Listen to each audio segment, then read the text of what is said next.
I'll have to ask someone in this house if they can help me out. That'd be nice. Aha! We are live. This must be now episode 12? Something like that. That sounds Who's right. counting? Who's counting? You? Well, I kind of have to, because when I put it on Spotify, I have to count it. It's like my thing. All right. Okay. Well, I'm glad someone's paying attention. I'm going to look it up because I actually can't remember. It's like the week. Every time I get to a Monday, I feel like it comes really fast. Then when I try and remember what the hell I did, it seems like so long ago. It doesn't make any sense. You know who else likes it when it comes fast? Oh, dear. We don't have the buzzer. We don't have the buzzer. We need someone to do that for us. Mom. See, it asked me to say which season, which episode, and yet there's no information next to each and every one that I've uploaded, which makes no sense. How is everyone? Welcome to the VR CruCast. Thank you for joining us. As you can see, today we have got a special guest called Stephen Berger, aka Virtual Steve. How you doing, man? What's going on? Well, thanks for having me. Appreciate joining me on this amazing #1 podcast. I mean, you know, it's up there. It's in my top rotation. Really? When you told me that, dude, I was like, it's just so cool to hear that people enjoy it. And we was just discussing like why maybe people really enjoy it. And was it you, Alex, who described it, or Wes? Someone described it really well earlier. Yeah, it's just a good we mix. did. We have a nice collection of unique perspectives and expertise from within the VR sphere. We all share the same passion, but we all kind of come at it from a different way. And you know who else loves it when we all come at it from a different way? Man, we're just going to have to like pour one out for my mom on this episode. You know? We'll have to take it in turns to make the noise. No, but seriously, this is always so much fun. Every week, getting to take a couple hours here and hang out with you guys and just talk about the things that, you know, we've been reading and seeing throughout the week. It's always such a fun conversation, and I think that translates to the product, the finished product. Yeah. Sorry, everybody Alex. who comes onto the show also is like doing other stuff, you know? So like, you know, most of us have our own separate podcasts, and then we come and join all on this one. And then everyone kind of like, to your point, Wes, everyone kind of has like their own little area of expertise and their own little like niche within the industry. And, yeah, we all are like busy doing other things. So when all of these different people who are busy doing different stuff all come together, it's a lot of fun. And, we always get multiple perspectives, which is lovely. For sure. Why do you like it, Steve? What's your sort of thing on this? I definitely get like old school radio vibes, like Opie and Anthony, just like chill. Like it's almost like when you get those shows like with all the comedians that come together and talk. Like a good episode of Joe Rogan, when you get like the best comedians that come in.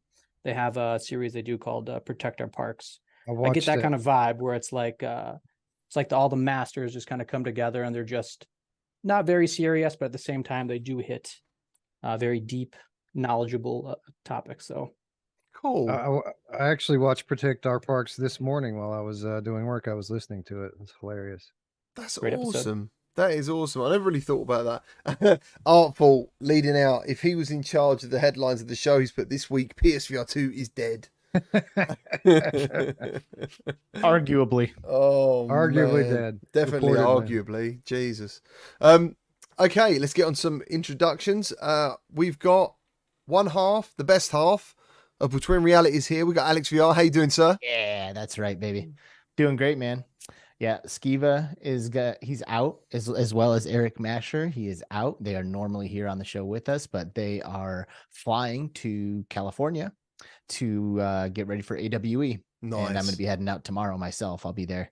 I'll be working at AWE this upcoming week. Yep. Holding down the booth for Contact CI, doing demos, getting people in and out of haptic gloves. It's it's so much hard work, but it's so amazing, isn't it? It's a lot of fun. Yeah, I mean, expos and conferences in general, like when I first started to attend them, I would like literally was in my happy place. I was like, oh my God, this is it. I didn't realize that like things could be this awesome. And here we are. And I've been completely addicted to going to them ever since, regardless of whether or not I'm working a booth or just attending and running around and doing my own thing. But yeah, gonna hold down the booth this week. And I also have a talk on Friday, actually pretty much one of the last talks of the event, moderated by the amazing and talented Ashley Huffman, talking about just like insights in the haptics industry. And I'll be joined by a handful of other people that are representing different haptics companies throughout the space. So exciting stuff.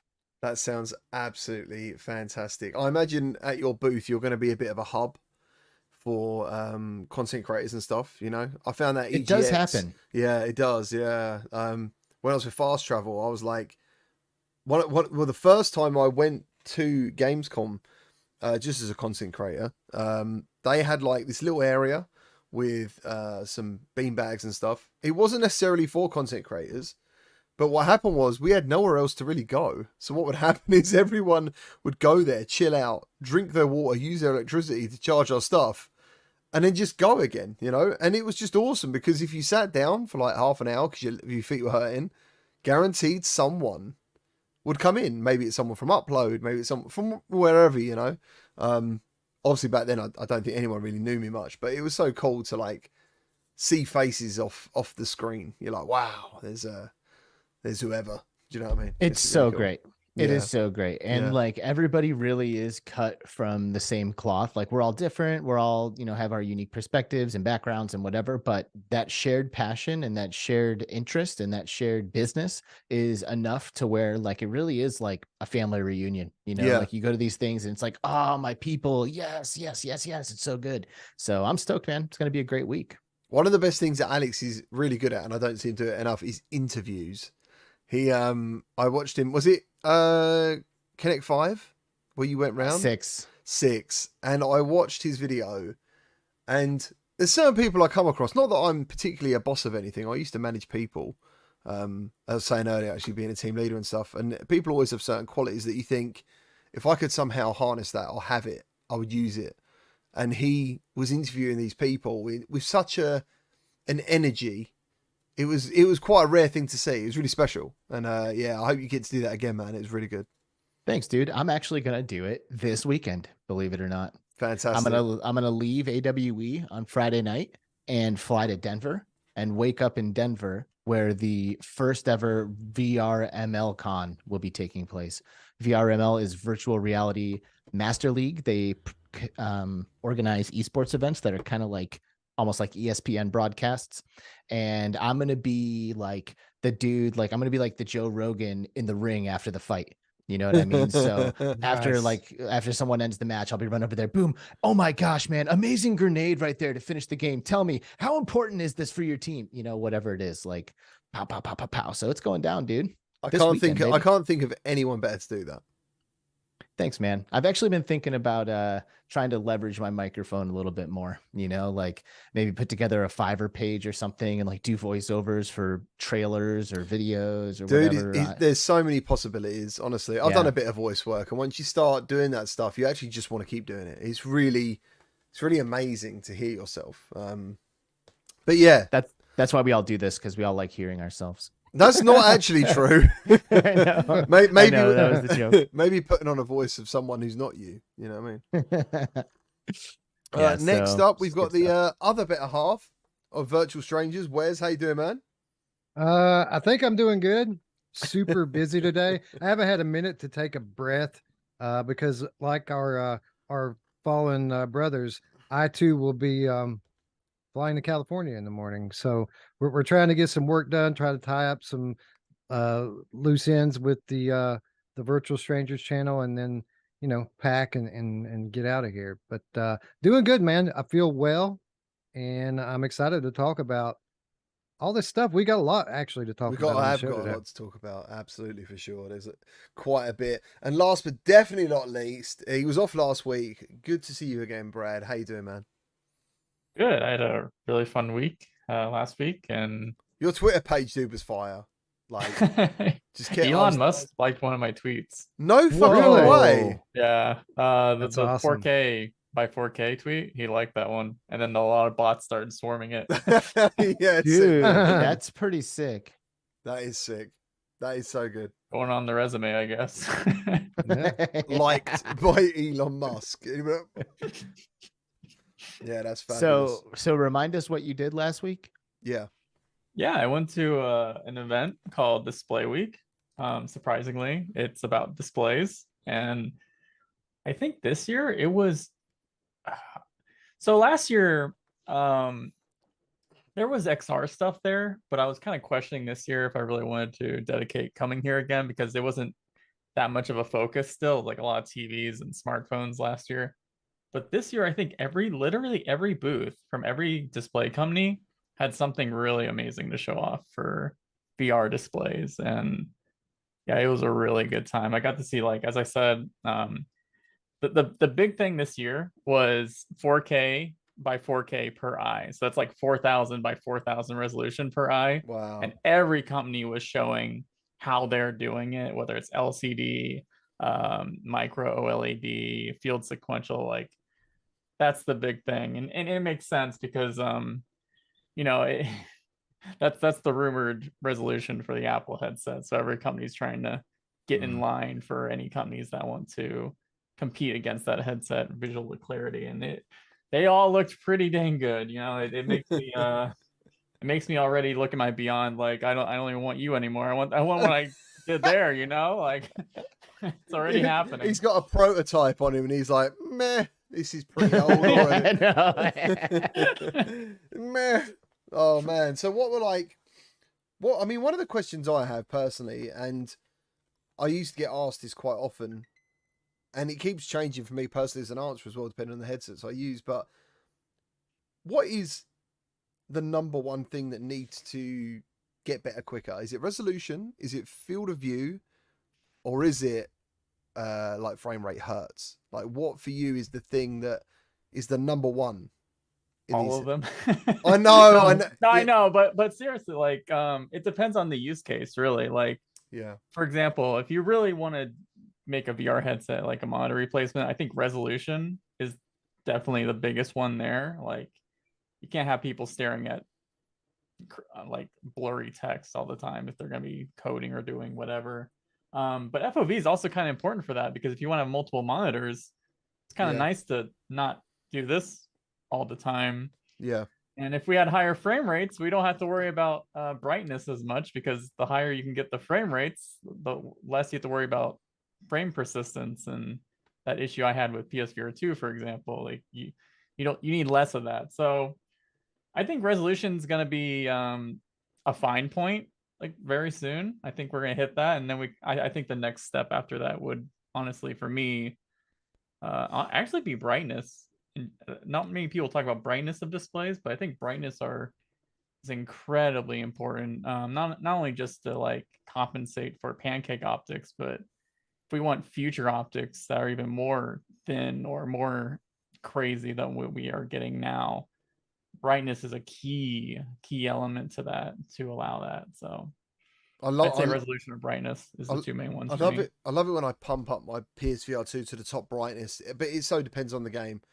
Because sometimes it can just make things look worse, but in other ways it can make it look really, really cool. But yeah, at the moment, I'm in a bit of a weird spot at the moment. I kind of like feel like I've touched on some really cool headsets in the past, like the Vario. Is it what's the $12,000 one? What was that? Yeah, the XR3. XR3 mixed reality. Yep. With that it was just fucking jaw dropping. I don't know what the resolution is. I actually don't know the tech specs of that headset. All I know is the price, and it needed to, and it was weird. They're like, yeah, this headset's $12,000. It doesn't come with any fucking speakers. Like I was like, what, for $12,000? It doesn't come with speakers.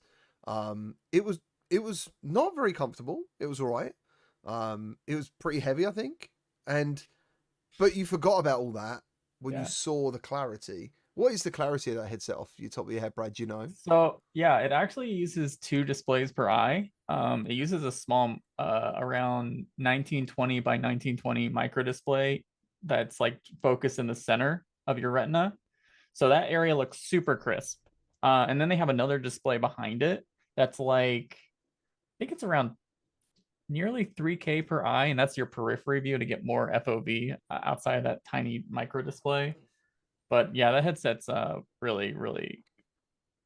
You haven't tried mixed reality until you try that headset, I think, in general. And the funny thing about that, not the XR3, but earlier versions of the Vario. I know I said this before, but just in case, it's kind of like a fun little thing.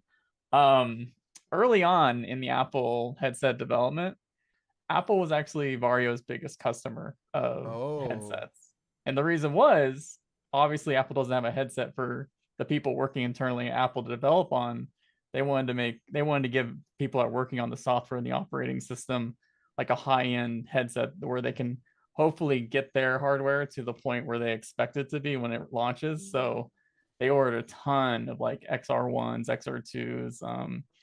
They haven't ordered many XR3s because they started getting prototypes out to their people. But yeah, that's the bar that Apple's going for, and it makes sense. It's just I got a question for Brad. Yeah, Because you say that we're going to get to resolution first, which kind of makes sense. What is like diminishing returns as far as like the resolution of a headset would get to where, you know, some with 20/20 vision, we got to be getting kind of close to that already, I would imagine.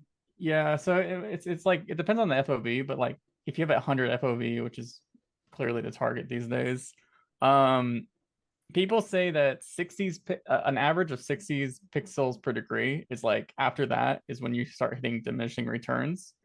A 4K by 4K at 100 FOV is around 40 pixels per degree, but most people's eyes, you know, people's eyesight varies.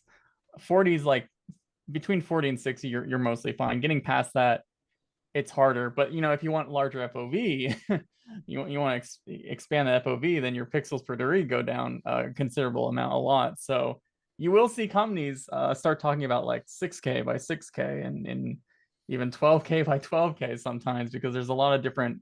There's something called volumetric displays. I don't know if you know those, where they can make the subpixels have give different views. And there's a lot of talk where like maybe you can solve something called vergence accommodation conflict by having volumetric displays with some optics, and they can focus differently per pixel area to solve for myopia, hyperopia, astigmatism, but also when you look at things up close, you know, your background gets blurry. Now, the problem with volumetric displays is when you have a volumetric display, the actual resolution of that display is like almost halved. In some cases, even worse. So that's when you have to bump the resolution even higher if you want to still keep clarity while doing volumetric stuff. Sorry, that was a really long answer, but I think 40 pixels per degree is when people are going to start feeling like we're hitting that threshold. But you know, 60 is really the official number that people say. 60 pixels per degree. And that 4K by 4K, what was the pixels per degree for that? Yeah, like if it's 100 FOV, you're like an average of 40 pixels per degree. Now most lenses these days do have a little bit more than the average at the center. Like it might be 40 over your periphery, but like in the center it might be like 42 to 45 depending on the lenses. But yeah, things are going to start looking pretty real. Real. As long as you got the GPU to run it, it's gonna be nuts. You also have to think like I know we're all here like well, most people that are in VR today, they think about gaming, right? That's what people think about. But these companies, they're not really thinking about gaming anymore. They're thinking about literally spatial computing, like put flat screens with text, replace your monitor, replace your MacBook. So rendering that kind of stuff is not hard. For gaming, what's probably going to happen is just like how they've been doing it, even for 2K per eye. The Quest and a lot of headsets don't even render at the full resolution, right? They render at a much lower resolution and do upscaling stuff. And the upscaling is starting to get really good, like especially with all the AI chips being put into standalone chips and GPUs now and CPUs, APUs, all that stuff. So yeah, you're gonna see a lot of upscaling for gaming, but for, you know, if you want to do anything like coding in a headset, that you won't need to probably do much upscaling there. Sorry, you got me excited. Actually, the biggest limitation more than the actual rendering right now is the bandwidth. So, for example, 4K by 4K per eye, to send all the bandwidth through even wires is extremely difficult. Not even gonna start talking about sending that wirelessly, but sending through wires is already like the maximum that we're hitting at this current moment. And I've heard that even with, so the Apple headset has two 4K per eye displays, but also there's a front display on like where people can look at you and see you. Apparently that front display runs like crap because that chip is already being overloaded from the bandwidth from those two high resolution displays. So you might see like some really laggy or like really slow Laggy eyes. Everyone's got yeah, lazy refresh eyes. rate. Yeah. Yeah. So there's a lot of problems still. Man, this stuff is pure wizardry. Like wizardry. Like you're talking about like the bandwidth of sending the information along a cable, and my brain is like trying to imagine what that even, how that could possibly work, and I'm not even close to understanding. Like not even close. The good thing I think about those advancements are hopefully that trickles down to cheaper consumer and better gaming products in the end. Because as you just said, Brad, like for me personally, I just want to play fucking outrageously cool games. So yeah, that's what I kind of see all this stuff. They can enjoy all that. That's what I was kind of worried about Quest 3. Even though I kind of know that their focus is gaming, the mixed reality stuff is going to be a factor. And recently a tweet come out, and I don't know what the guy's name, but he said the mixed reality was, what was his quote? Like basically near real. It looked that good. I mean, is that what we can kind of expect from Quest 3 in your opinion? Like, do you think? Because in my mind, from what you just said and what I just talked about the Vario, I can't see the resolution being there to support that claim. Because, as I said, the Vario was like, everyone in that room, I had a headset on, but everyone in that room, it was like I didn't have a headset on. That's the difference. It's like you're seeing the room with your own eyes with no screen on, which is something I'd never experienced before, regardless of the headset. You know, those people were like fucking just, I didn't have a headset on. It was like looking at them properly. And there was a man with like no skin standing there, and you could like pull parts off him and stuff. I immediately went for the ball bag just to see if I could. And it was insane. Like, it was insane. So what do you think about like this for Quest 3? I mean, are people gonna, because a lot of people at the moment I think are like, oh, mixed reality, you know, it's all right. But I think there's another level of mixed reality people will experience and be like, oh fuck, yeah, that's actually really cool. There actually is a pretty good chance that it'll look at least as good as Vario, to be honest. Because Quest Pro was poor, wasn't it? Yeah, so Quest Pro did a really, I think the industry kind of collectively agreed that it's a terrible way to do mixed reality, where they have one color camera and two black and white cameras and overlay that. I don't think you'll see that anymore. Like, honestly, binocular color cameras, even though they're kind of considerably slow in some ways compared to black and white cameras, just looks way better. Like you can do a lot of the same reprojection tricks that you do for VR experiences with two color cameras. The interesting thing, this is probably still true. So the color camera in the Quest Pro is 16 megapixels, and I know since early on they were using 2 of that 16 megapixel camera for the dual camera in the Quest 3. So it should look really good. I think it'll look really, really good. And I think the biggest thing is the depth sensor. I know Bosworth said that you don't need a depth sensor to do good mixed reality. Well, if that was true, they wouldn't be putting in the Quest 3 and having a really good mixed reality device, right? But I think it'll look good. I think it's I think it'll be good. The things you have to think about true to life is really, it comes down to, at that point, I think color and dynamic range of cameras are still not there for eyesight. So true to life is a scary term for a first generation mixed reality device, because even the Vario XR3, it's awesome. And I was like, whoa, I can't believe it can do all this. Yeah. But like, you feel a little more colorblind with a lot of these mixed reality headsets, especially and depending on the lighting, right? You turn off one light and then immediately those cameras look like you're colorblind for sure at that point. So I think it'll be good though. probably. It'll be good. I think it'll be good. I probably tried it in a very, very ideal situation. I was in like a studio, lots of lights, green screens, and maybe probably. But if Quest 3 is anything like that, I've suddenly like having this conversation and remembering that has made me think, actually, I'm kind of interested in it now, and I wasn't really before. Literally due to this conversation. So, Virtual Steve, tell us a bit about yourself, man. Tell us a bit about you, what you do, and all that good I stuff. will. And what I do is come up with kind of crazy ideas and try to make them come to reality. And on that topic, actually, while you guys were talking, I thought of a cool idea for Passthrough, maybe on something that Quest 3 could use. So we have these crappy cameras that Quest 3 is probably going to have. It's probably not going to look amazing. I'm just throwing this out there. This is a wild idea, but say you use your headset, and similar to kind of like how the Sony headset scans the room, you get a photogrammetry capture of the room, and you can get that at high resolution if you get up close to all the objects in your room. And then instead of using the cameras for the mixed reality, you would just render the 3D room in the headset. So it'd be kind of like you're looking at your actual room. So you would be using the 3D mesh with the textures of your room. It wouldn't be 1-to-1, obviously, but it probably would be better than what some of the cameras could do. So yeah, nice, dude, nice. but yeah, I run a VR channel. Do gaming content mostly. I like to do live streaming, so always live. I like the interaction with the chat. I've been doing it for like 4 years now. So started with Quest 1, or sorry, CV1. Started with that. So I actually got into PC gaming from getting into VR. So it was kind of a nice get into. But I've been doing some pretty cool stuff recently.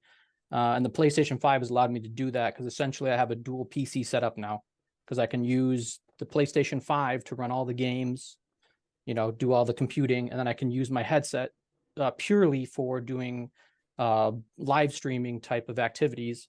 And what I'm doing is I'm running Unreal Engine 5 on my computer, and I have a virtual environment with TV screens that have the game on it, all kinds of cool hologram effects where I appear, particle effects. Yeah. It's still early days, but it's because VR, when you live stream, it's such a physical, you can walk around the room, you can really interact with the environment. So I wanted to come up with a way. Obviously, I don't have the money for like full body tracking and stuff like that, or else you could totally do like a metahuman with, body tracking and all that stuff. But I just do it with the camera. So I have my cameras in different spots in my room, 2 cameras, and they're mapped to the Unreal environment that I use. And I can do some camera transitions around the map, and it's fun. I'm learning Unreal Engine at the same time, so I get to learn about how the games are made a little bit, and I'm trying to up the VR live streaming bar, I guess, is kind of what I'm trying to do. So my channel's pretty small though, but Dude, Well, that sounds amazing. The quality though is really, really awesome. Like I've been following Steve for a long time now, and I love how you use tools like Unreal or Blender to like just enhance the visual aspects of your live stream. Like I've tuned into multiple live streams where you had like custom backgrounds and environments that you made yourself in Blender for those streams, which is completely awesome. Like most people will use a template, or once they get something set up and running, they kind of go with it, right? Like our Between Realities spaceship has been chilling for like 2 years, you know what I mean? 2.5 years, something like that. She's still going strong, son. She's still going strong. She's going strong, man. Mhm. But we started with something that was just like a stock, or like you buy it from a website kind of thing. You know what I mean? So anyway, I really have always appreciated like those super custom touches that you're able to put into the content that you make. yeah. And I'm a full-time, I have a full-time job in that. So I literally just do it as a hobby. I'm not ever, I just do it for fun. It's a fun hobby because live streaming, you do so many different things. You get to learn. I mean, I've learned editing. I've learned 3D modeling from Blender. I do tons of coding because all my stream is, I do a lot of voice commands, because when you're in VR, it's much easier to do voice commands for all the fancy scripts I got to run. So yeah, you get the coding in there, and then you start to get into thumbnail creation. I've been doing a lot of using a lot of Stable Diffusion recently for my thumbnails, which is really sweet. So I'll do this like quick photo shoot in my room. I'll turn the camera on for like 5 minutes. I'll just do a bunch of funny poses, some with the headset on, some with the headset off. And I'm just in a plain black t-shirt. But what I can do with Stable Diffusion, I can just add in whatever kind of shirt I want over my body. I can put some sweet armor on, like combat armor. So I was doing that for like some of the Ghost of Tabor thumbnails. I may just put like a bulletproof vest on me because why not? And it looks really good with the AI stuff. It so. looks legit. Like actually looks like you're wearing something. That sounds so good, dude. Do you just live stream to YouTube only? I used to do both Twitch and YouTube, but it's probably gotten better over the years. But I think about a year and a half ago, Restream was just giving me issues here and there. Same. And when your stream crashes on Restream, it's just a pain. And I decided I always liked YouTube a little bit more just because I watch a lot of content on YouTube and I don't watch as much on Twitch, unfortunately. Do you know what, dude? I fucking logged into a stream on Twitch of a guy I watch sometimes, and I had 9 adverts before I got into the stream. Damn. I don't know. I don't actually understand how that doesn't work. And then I went live to do something, and someone said to me, like, they were getting adverts just randomly dropping in the middle of a live stream. That's so shit, dude. That is so like. The only thing I like about it is you can become like a supporter of that one channel, not the entire platform. Like the money still goes to the platform, but if you go to someone else's stream, you're going to get adverts. Because I'm paying on that channel, there's no adverts. That's right. Yeah. So like, and that just doesn't exist here. I've got channel members, but they will still get adverts. Like, well, the thing that Twitch has going for shit. it is like the integration. So like the API integrations, like you can do really cool things with your audience by them like typing in commands and stuff like that on Twitch. And there's to do that on YouTube is considerably harder. Yeah, it is. And that's where you're going, Steve. You're going for that next level VR streaming kind of thing. Yeah, just do something different, something that's, spicy and just looks it's mostly like the intros and outros. Like if you look at my streams, like the intro's really cool, it's a work in progress, obviously, but intro's fancy, a lot of work with fading in, audio and doing all kinds of transitions. But then the gameplay is kind of just your standard. I'm on a green screen. It's pretty standard, but once I start figuring out some more stuff with Unreal, I'm going to start adding effects to like my character and my green screen. So when I live stream VR content, how I've been doing it recently is I'm on like this cool animated platform. It's just like a circular oval shaped platform with some kind of special effects running on it. Yeah. Once I get the more Unreal knowledge, I want to kind of make a whole like particle system for my body. So I can transition in between being just a regular 2D camera image into some sweet particle effects. One I really want to do is if you guys have seen like Returnal, that sweet, when you teleport, that sweet particle transition. I'd love something like that for like when I'm transitioning between scenes. So like, yeah, once you do Unreal, it's all real time. That's what's amazing about it. Because in the past I used OBS and I pre-made all of my videos, like Alex was saying, for the background, all the fancy backgrounds I made, but they're all pre-rendered. And a lot of times I was using Blender. For those that are familiar with it, there's an engine called Cycles. And it's really good. It's a path tracing rendering engine. It looks beautiful, but it's quite slow. So I would make a little change to the video. So I want to move my TV here that's displaying the trailer in the background of the game while I'm doing my intro. I want to move it a little bit. I got to re-render it. It takes, who knows, an hour, 2 hours, 3 hours. Unreal Engine, it's just real time. So I just move it over. It's all real time running, all live. So it's you must have a hell of a PC to do that stuff. No. Really? You don't need much. No, I got a 3070 and a i9 10850K, 32 gigs of RAM. Yeah, no, you don't need much to do that. Honestly, someone with probably a 1070 could run Unreal. And I target 60 frames a second in my Unreal project because I live stream 60 frames a second. So it's really well optimized Unreal Engine. But it's essentially like I'm making my own live streaming game. And I think pretty soon you're going to start in the next couple of years, you're probably going to see some package versions of something similar to what I'm doing. Content creation, games, quote unquote, that you can use. So for those that are familiar that want to get into it, it's called Off-World Live is the plugin that I use. And it allows you to pull in elements from OBS and elsewhere, whether they're videos, and you can place them right into Unreal Engine. So it's free to use as long as you're not using it commercially. So which I don't do any. So personally, I've come across I was part of a team on Facebook that done some really crazy shit. Virtual Samurai. I don't know what he calls himself now, but he was on your show, Alex, once. Yeah, it? he was Biohazard when he was on my show. Biohazard. Yeah, so I was part of his Facebook team. I bought the pedals. I've done all the setup stuff that he got me to do. And do you know what it did for me personally? It just distracted me from fucking being me. So I was like, I don't think I'm built to do this. I don't think I'm built. I'm just there to like play a game and chat to people. I have done other things in the past that have been more than that. But the stuff like you're talking about and what he can do, for example, His stuff is just so awesome. I almost brought him up earlier. Yeah, it's his Biohazard.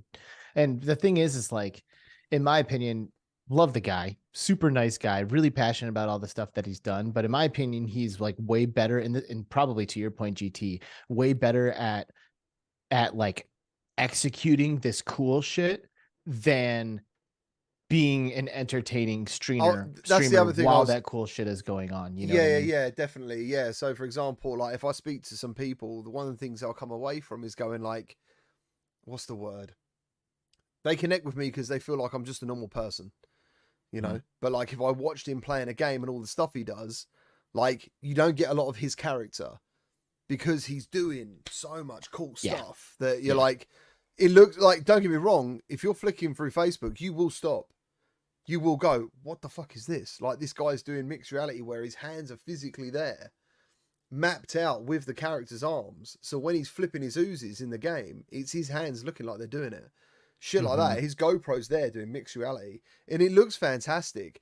But yeah, half the time, you know, and then he'll fly off on a hoverboard, get into a DeLorean, jump out the DeLorean, and then a fucking Tesla suit will turn up and it'll unzip and he'll come out the chest, and you're like, what the fuck's going on? You know, and then next minute he's just standing there again, like, whoa, and he's fucking killing people again. But I don't feel like I'm connecting with him. And I didn't even go anywhere near the level of what he did, nowhere near, and I still found it a little bit like, I don't think this is me. So dude, if you've been doing it that long and that's becoming like you, and you can do that stuff all at the same time, I think that's going to be a real first for me to witness. That's what I'm saying.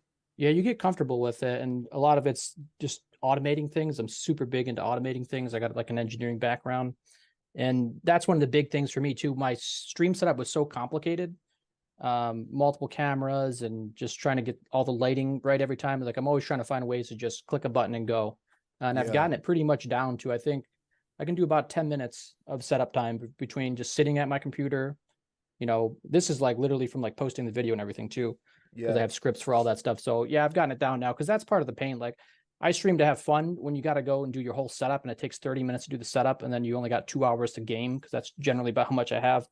It just takes the fun out of it, and it's just trying to speed things up. Because like I said, I do this for fun. So that's the what important headset? Bit.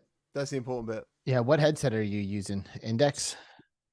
I wish. No, I'm pretty cheap, and Quest 2 still. So I'm eyeballing the Quest 3, but I honestly, based on what I've seen so far, I don't think for me, someone, a content creator using it mainly through link cable on PC, I don't see anything so far of what's kind of been leaked that's really going to make me jump the gun to buy it. But who knows? Maybe if I can sell mine and get a decent price, maybe I'll upgrade. But yeah, Quest 2 with link cable, and then PS VR 2.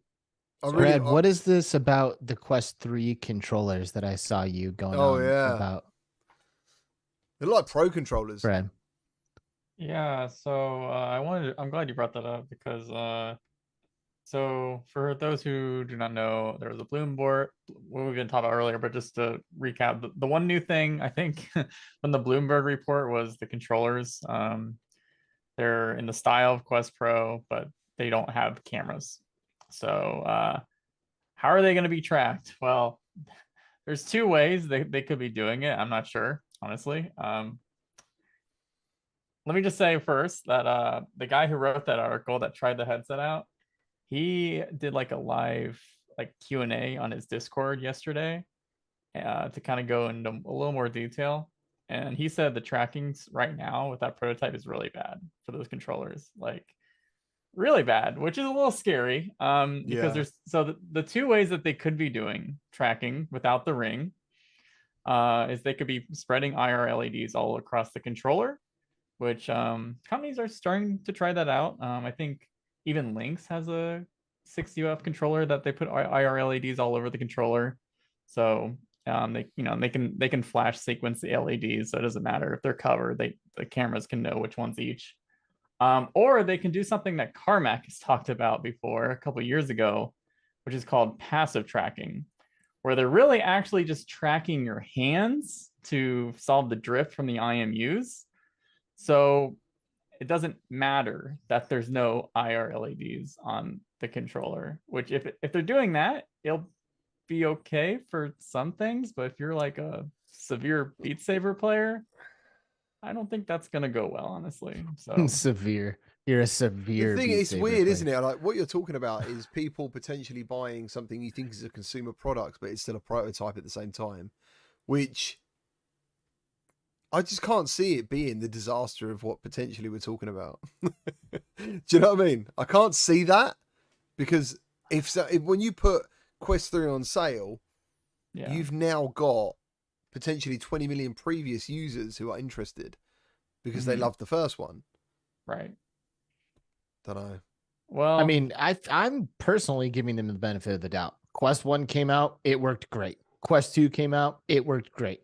Quest Pro came out, it worked okay. But yeah. I think, but it's pretty good, like it works really, really well. And it tracks. It does everything it's supposed to do, so I'm giving them the benefit of the doubt. I'm saying give them enough time. I'm sure they'll iron out the issues before they start selling it to people.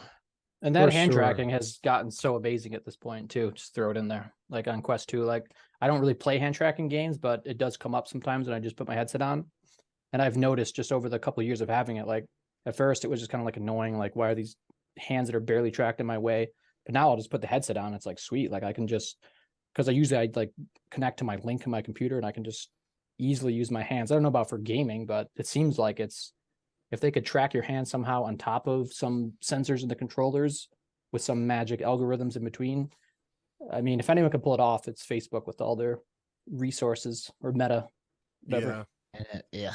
I think Yeah. the hand tracking is going to be considerably better even than Quest Pro because that was giving the benefit of a doubt. I remember talking to people who had early dev kits of the Quest Pro, and when they removed the depth sensor, people couldn't believe it because they could tell a huge difference of the quality of not just the MR, but the hand tracking got considerably worse from the retail unit compared to what they were debbing on for a while. So that's a case where things are better in the prototype than the final product. So I don't know.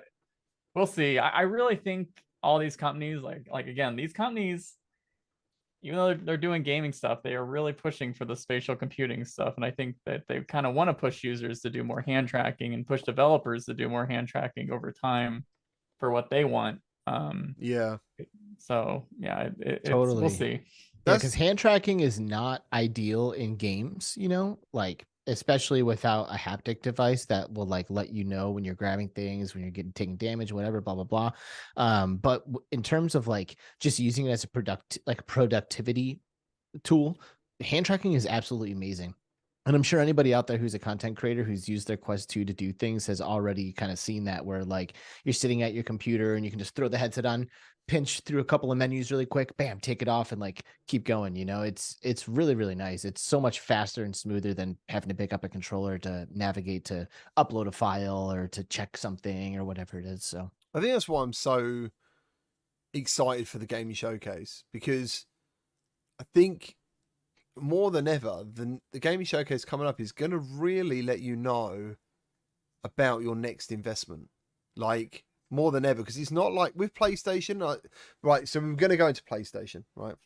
So with PlayStation, for me personally, I think the numbers tell the story. And anyone else who thinks that somehow PlayStation VR was going to get some fucking massive spotlight on that, I don't think it was going to happen. I wanted it to happen. I didn't think it was going to happen because there's, I don't know how many millions of people who are PlayStation owners versus virtual reality, and they are not going to cater for the minority, because I think they kind of touched on doing that once with PSVR once upon a time, and the backlash was massive. So yeah, and so I kind of like when it comes to the meta showcase, there's no escape. Like there is no, oh yeah, we're expecting flat games through this. Like this is purely VR gaming from start to finish.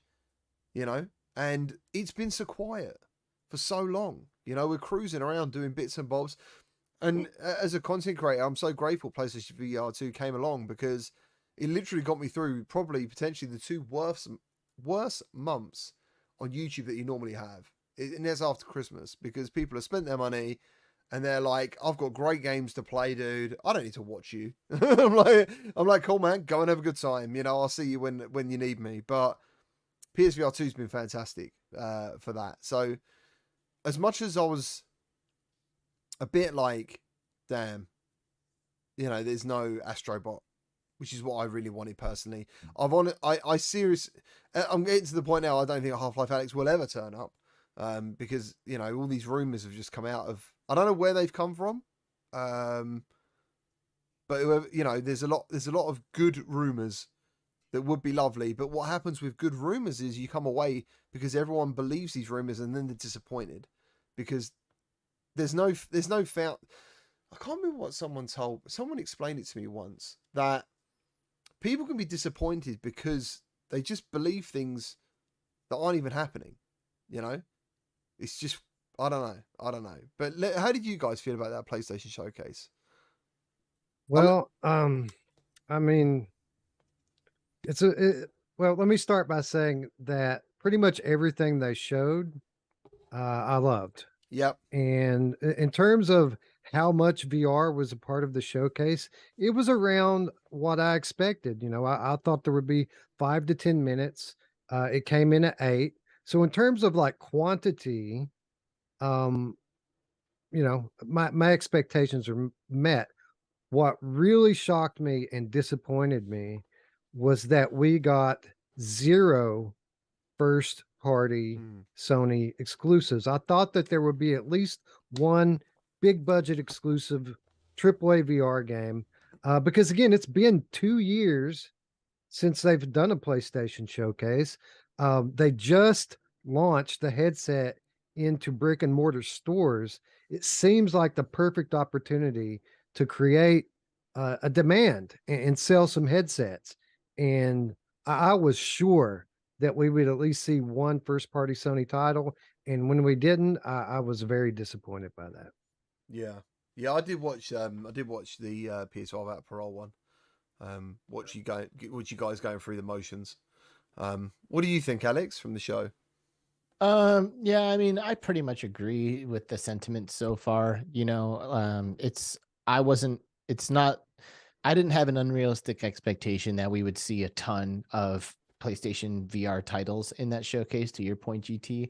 You know, when I was watching it, I was on Q2C VR Gamers channel, and Masher kind of like had a fun little rant where he was just going off about how Sony dropped the ball here. And, you know, at first I didn't really agree with his perspective, but once I listened to him yell for a couple minutes, it kind of like started to change my mind a little bit, because if you think about it, like, it's no small feat to launch hardware like this, right? Like, it's obvious that Sony believes in VR. They do spend a lot of time and money to make sure that they release a new piece of hardware, but then where is the software support for that hardware? Right? Like, why is that not there? Like, why is Sony not doing what they need to do to make sure that this new headset is getting the proper support from first party IPs, or making sure that Alex gets ported onto it in a timely fashion to sell the headset when it's in its early days, that kind of stuff. So, you know, it's kind of par for the course for me. I agree with Wes. I would have loved to see something badass as a first party game, and it probably would have been Astrobot for me as well. I love Astrobot. I love the original, and frankly, I just love all like third person like platforming adventure games in VR. I think that there's a lack of those, and I would like to do more chilling on my couch playing a video game in VR rather than like being embodied with my hands there and like on some huge crazy adventure where like my heart rate's getting up on everything that I'm doing. But you know, I don't think that hope is not lost. You know, like, I still am hopeful that we will see some really cool stuff come to PlayStation VR 2 in the near future. And I saw somebody in chat say something along the lines of like, there should be a separate showcase for the PlayStation VR 2. And I think I really agree with that, because then they don't have to worry about like the percentage of flat gamers that are going to be pissed off that we're wasting time talking about VR titles. And maybe just by having a separate showcase, people would be inspired to come and check it out, almost like as a standalone thing, you know, like, hey, they're doing a showcase. Sony's doing a showcase today. I'll check it out. I don't have a headset, but might be cool. Let's see what kind of VR games are coming, you know, kind of change up the narrative a little bit. So I don't know. They have done that before. Yeah. Yeah. And that was the one that got the most backlash, is when they did that state of play and it was just VR games. The flat gamers lost their shit. Yeah. So like it's a fine balance that you have to strike. I think, you know, while I would love to have a VR only event, at the end of the day, they're trying to sell headsets to traditional gamers, right? They don't have to sell headsets to us. We've already got one. So I think that they've got to, you know, when they finally decide to pull the trigger, whether that's holiday season this year or sometime next year, I think it will need to be like a mixed event that not only showcases, you know, the best that VR has to offer, but some IPs that people care about. And if that means, you know, hybrid games that can be played both flat and in VR, then so be it. But the goal from their perspective, I gotta believe, is to kind of win over those naysayers and get them into headsets increasingly going into the future. I don't know. See, that's the thing. I don't know if they're trying to. I know they want that to happen, but I don't think they're trying to forcefully make it happen in a way of shoving it in people's faces, because I always think that nowadays with social media, right, they can drop let's say Astrobot does come out, yeah? Is it really going to get that much less eyes on the game by not being in the showcase? I don't think it will. I think you'd get roughly the same amount of views by going, right, we're going to stick this on the fucking official PlayStation channel, on the Twitter, and then you're going to have it on IGN. But like, the message still goes out regardless, but no one's then angry about it because it is exactly what it is. You know, you're not opening that tin and hoping for whatever. You know that when Astrobot VR whatever mission, you're going to be like, right, I know what this is. This is PSVR 2 and I'm choosing to watch it. There's no anger that way. And I think Sony's smart enough to do that. So my position, I didn't watch it. I started watching Eric's rant, and to be honest, I'm not really into rants. Anthony made me sick of them back in the day. I'd rather just like think about what's going on a bit, you know. And looking back over history, what I see is Sony play a smart game of like, if you're interested in VR, then you'll find the information you want.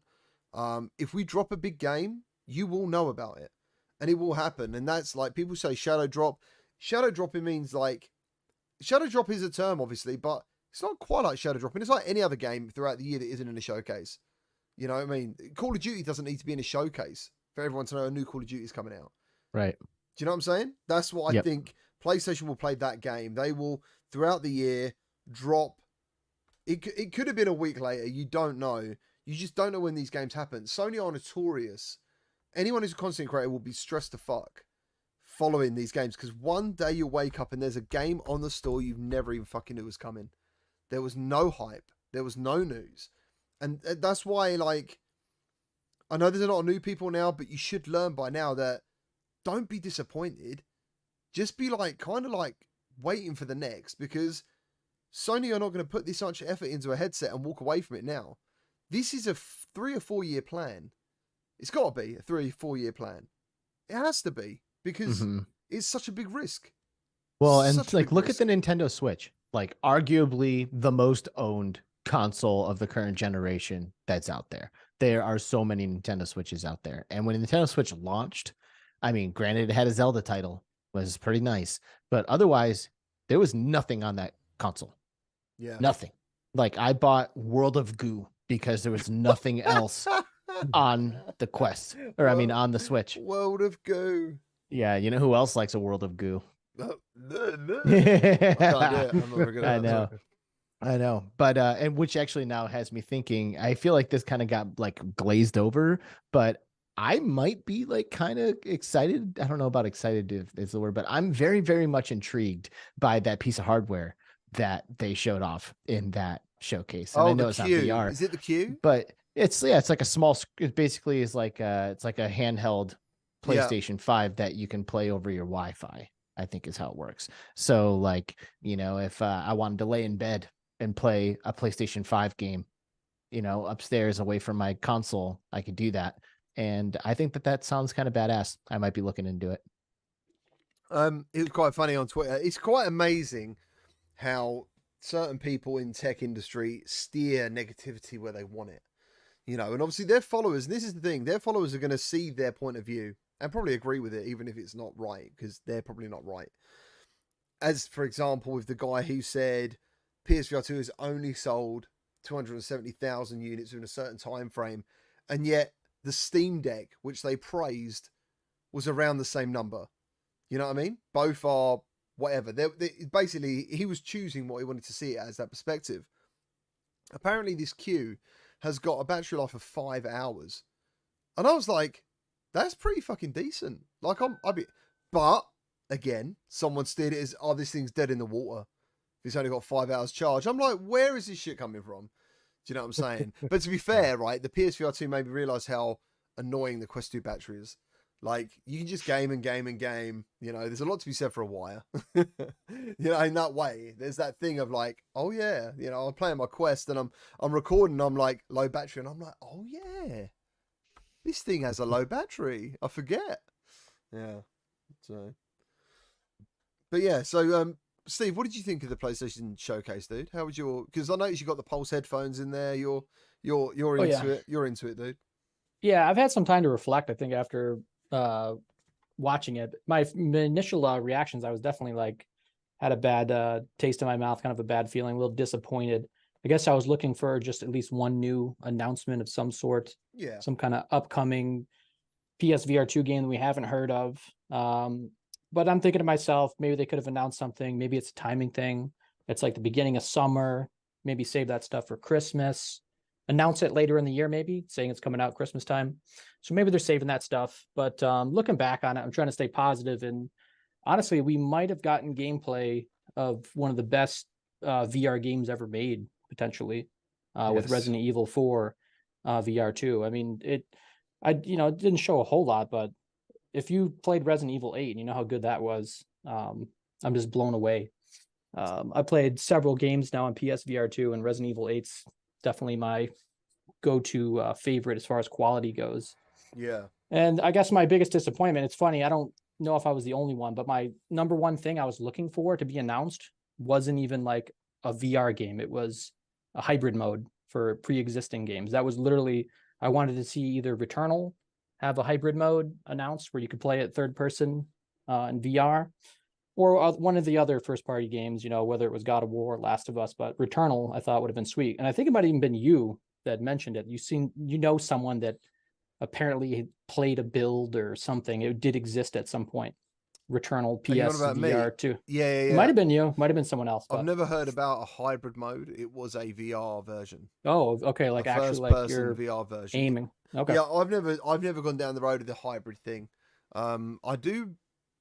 I remember hearing about it, and I kind of figured out from Sony's Q&A, like my previous knowledge would say, no, that isn't going to happen because of control. The last thing Sony want is people like feeling ill, not having a good experience. They're pretty strict on that stuff, even though obviously the small sweet spot and persistence are all the things that you'd be like.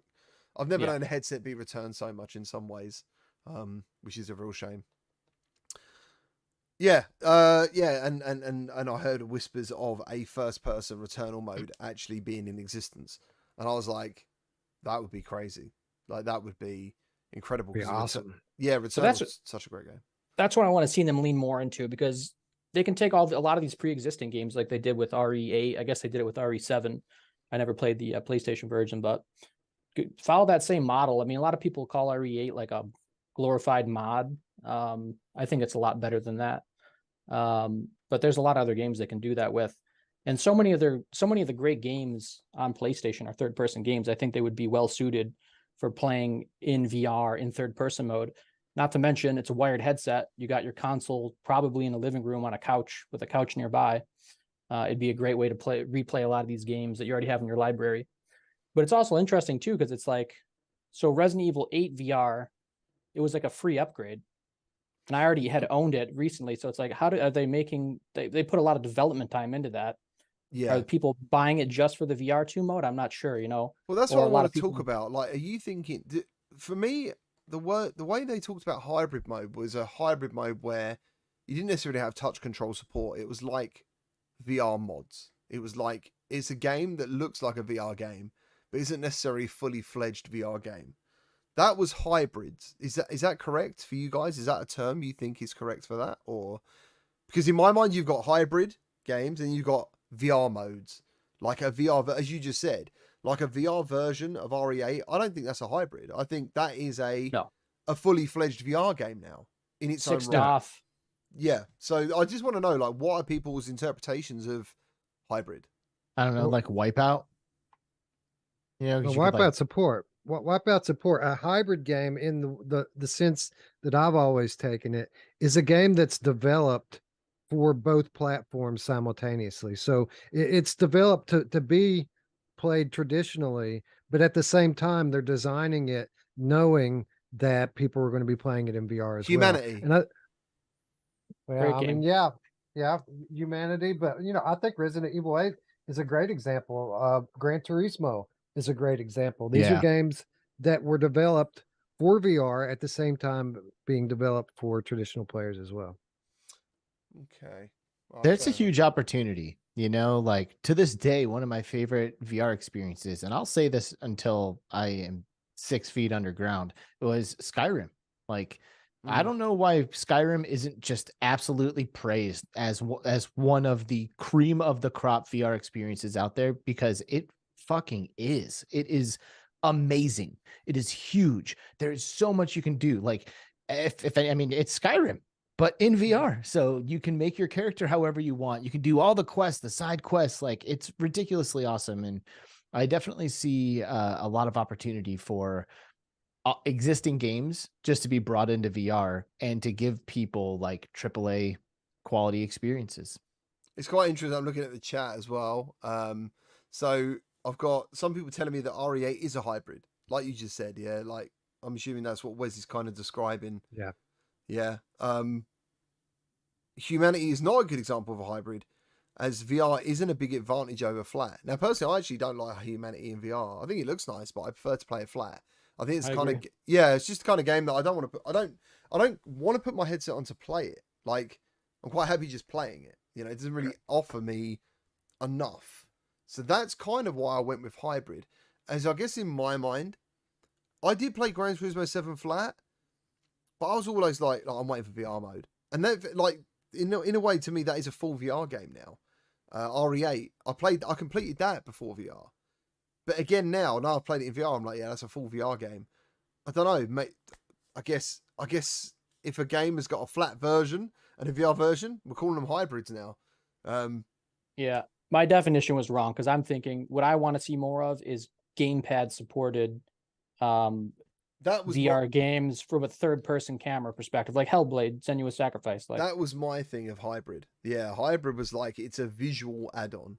You know, it's a visual VR version of a game, not 6DoF, not with touch support, you know, not with potential room scale. But there you go.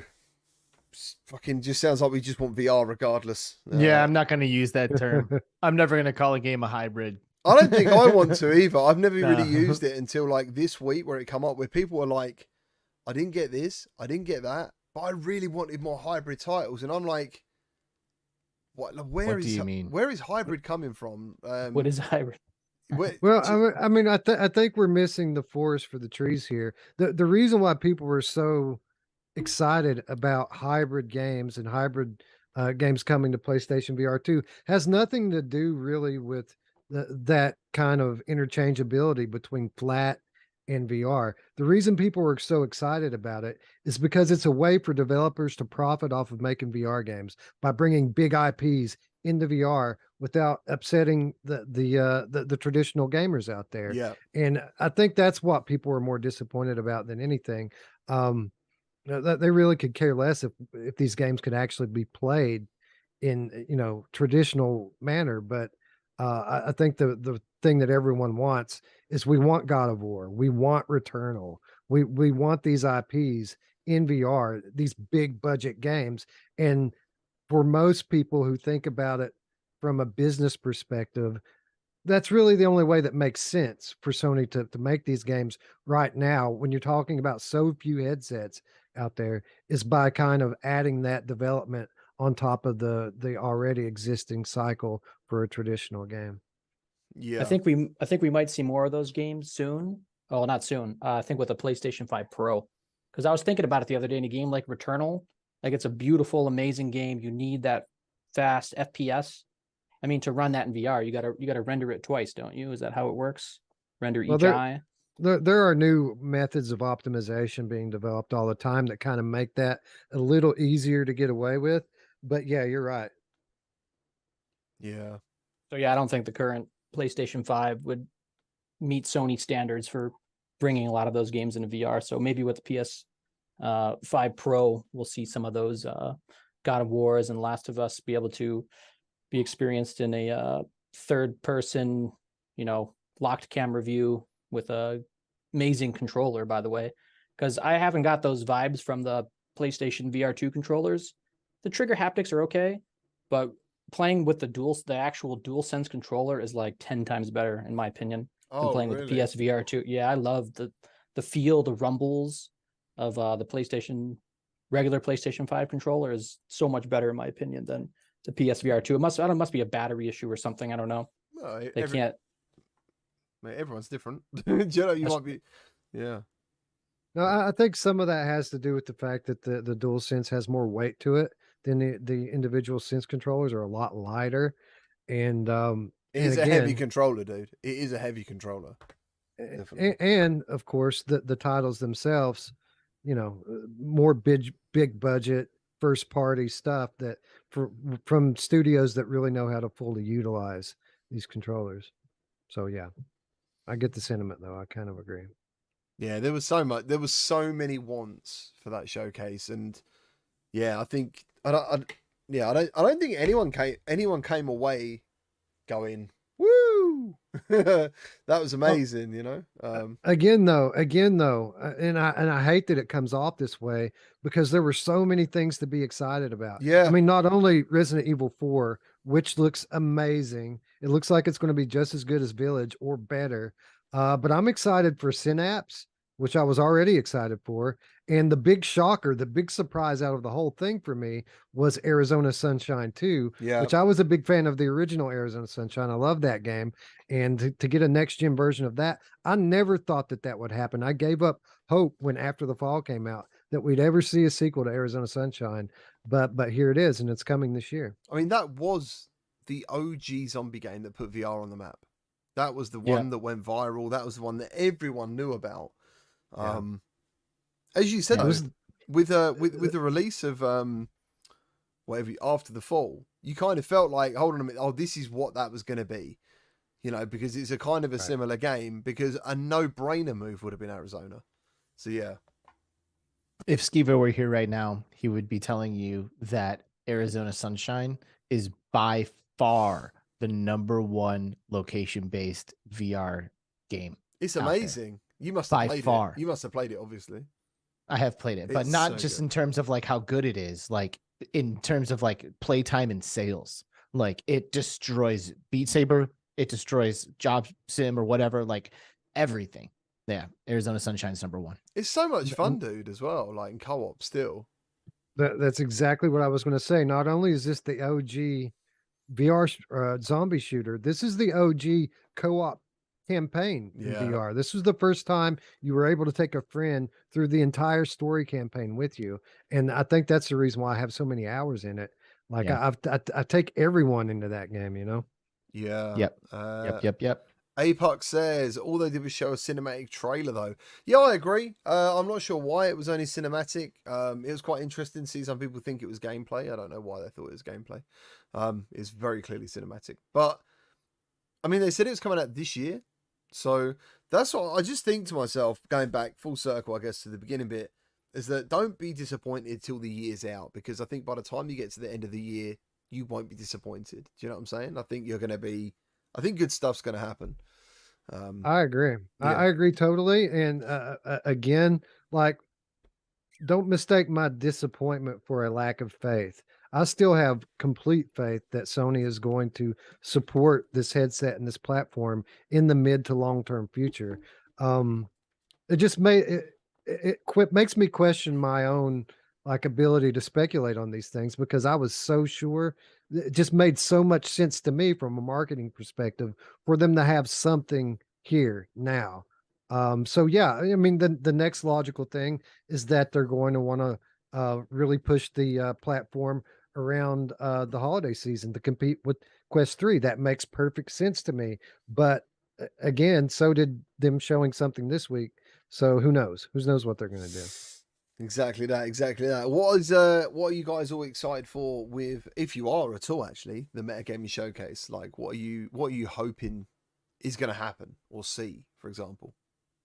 The number one thing that we need right now in VR is a fully open world game. Grand Theft Auto San Andreas.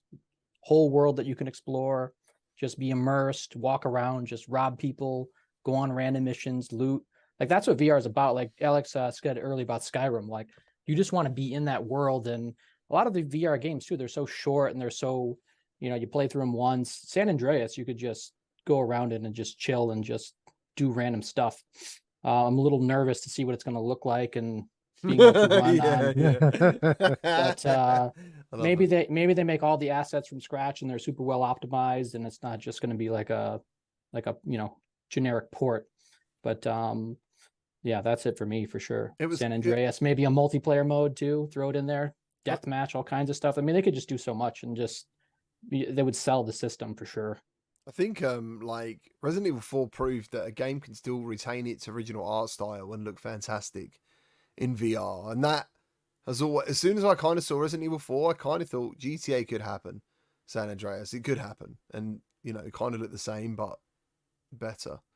So what about you, Alex? What you got? What are you thinking? You got anything? Well, yeah, I mean, obviously I'm there with Steve for Grand Theft Auto. The other thing that I would love to get some juicy info on would be like, what is Downpour up to? What is Ready at Dawn up to? What are Beat Games up to? Like, what are all of these studios that Meta has acquired over the past 3 years? What are they working on? Like, give me a new game. Give me the next Echo Arena. Give me the next Onward. Give me the next whatever. Because these people, like, they pulled the plug on Echo Arena. Onward has basically just vanished into obscurity in terms of like first person shooters in VR at this point. So where's the next thing? Why did you buy them? What's that money going towards? And hopefully the answer is shown to us in this showcase. Yeah, for sure. What about you, Wes? You got anything you're potentially excited for?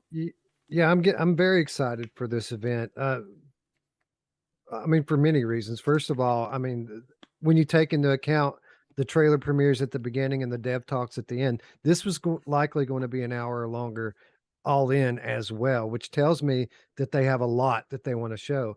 In terms of like software, allow me to take the low-hanging fruit, but Asgard's Wrath to this day might be the most technically impressive game in VR in terms of just the amount of game there is there, the amount of depth, visually, sound. The idea that studio has been working for years on maybe adapting this game or bringing a sequel, that's something to be excited about. But the thing's probably got me most excited is there seems to be a lot of momentum picking up in recent weeks for them to get the hype cycle started with Quest 3, whether we're talking about the Quest 3 showing up on game profiles on the Quest store or prototypes showing up for the media this week. I mean, it seems to all be leading up to something, and I'm really hopeful that they, in whatever extent that they decide to roll it out, that they start the hype cycle now for their new platform that's coming later this year. For sure. Brad, anything? I know you're not gamey, but you know. Hand saber. That'll do it, man. That'll do it. Hand and foot saber. Oh yeah. A game you have to play doing star jumps. That'd be fantastic. It was quite interesting. You said Echo Arena, Alex. I was like, I don't know. Imagine that. Imagine if they dropped a new Echo Arena. I mean, that would. They're doing something. Do you know? I don't know. I don't know. Do you think DLC. Biggity Bam's talking about Tarzan VR 2? Echo Arena was the game that got me to buy VR, by the way, before I had a PC. I was going to ask you that, how you got into it. Yeah, and I never ended up really playing it much, but it was one of those games I remember seeing the trailers and just seeing that it was so physical and it's like it was like a sport. Like it's just something. I love VR games where they have a mechanic where it's just like you just couldn't do that in a regular game. Like, oh, there's not. You can only do that on a wireless headset as well, pretty much safely. That game is dangerous. Yeah. Yeah, fucking hell, dude. It is so dangerous. Even though I take the nose pieces out of my headsets if I can, so I can still see my world a little bit if I need to. Yeah, you're playing Echo. You're into the match, and I'm just fucking all over the place. It's so lethal. I've never known a game like it. I think they actually have a mechanic. They might have fixed it, but you can jump and like get that little bit of extra air. Which if you're floating in like, zero gravity, you shouldn't be able to jump. But that maybe they should have like put that in the tutorial. Like, don't jump. Like, don't jump. Oh, Grapple Tournament is the game that has had me punch my wall more than any other game. Such a great game. Oh my god, it's really fun. Is it on the main It's store? the fact that you can go from like super fast action firing like an Unreal Tournament to meleeing people. It's all the meleeing, dude. Like I'd be like hiding around a corner waiting to melee somebody and then bam, punch my wall. It's bad. We've done a tournament on that and I think I come like second or third. I was really proud. Nice. It's a fun game. People. Yeah, it is. It's available on Quest. It's such a great game. $10.99. It's only got 36 ratings. Yeah, you got to go in with homies. Unfortunately, there's no way you're getting a match. Oh, it's such a great game. That is really gutting. Has anyone done anything with? I was gonna say the Xbox Game Pass stuff that they announced like one of the last showcases. Oh yeah. On the Quest headset. Has anyone tried that? Did that ever come out? Somebody made a video on it a while ago. Was it Matt BMF? Did he make a video about the Game Pass? There was a guy I made a video on, and I think Matt did the same either afterwards or before, where this guy basically made his own version of it. Well, yeah, you link your Game Pass, which also when he messaged me, he went, all you need to do is sign, and I went, mate, you give me a Game Pass on your account, and I'll do it. I'm not doing it on my account.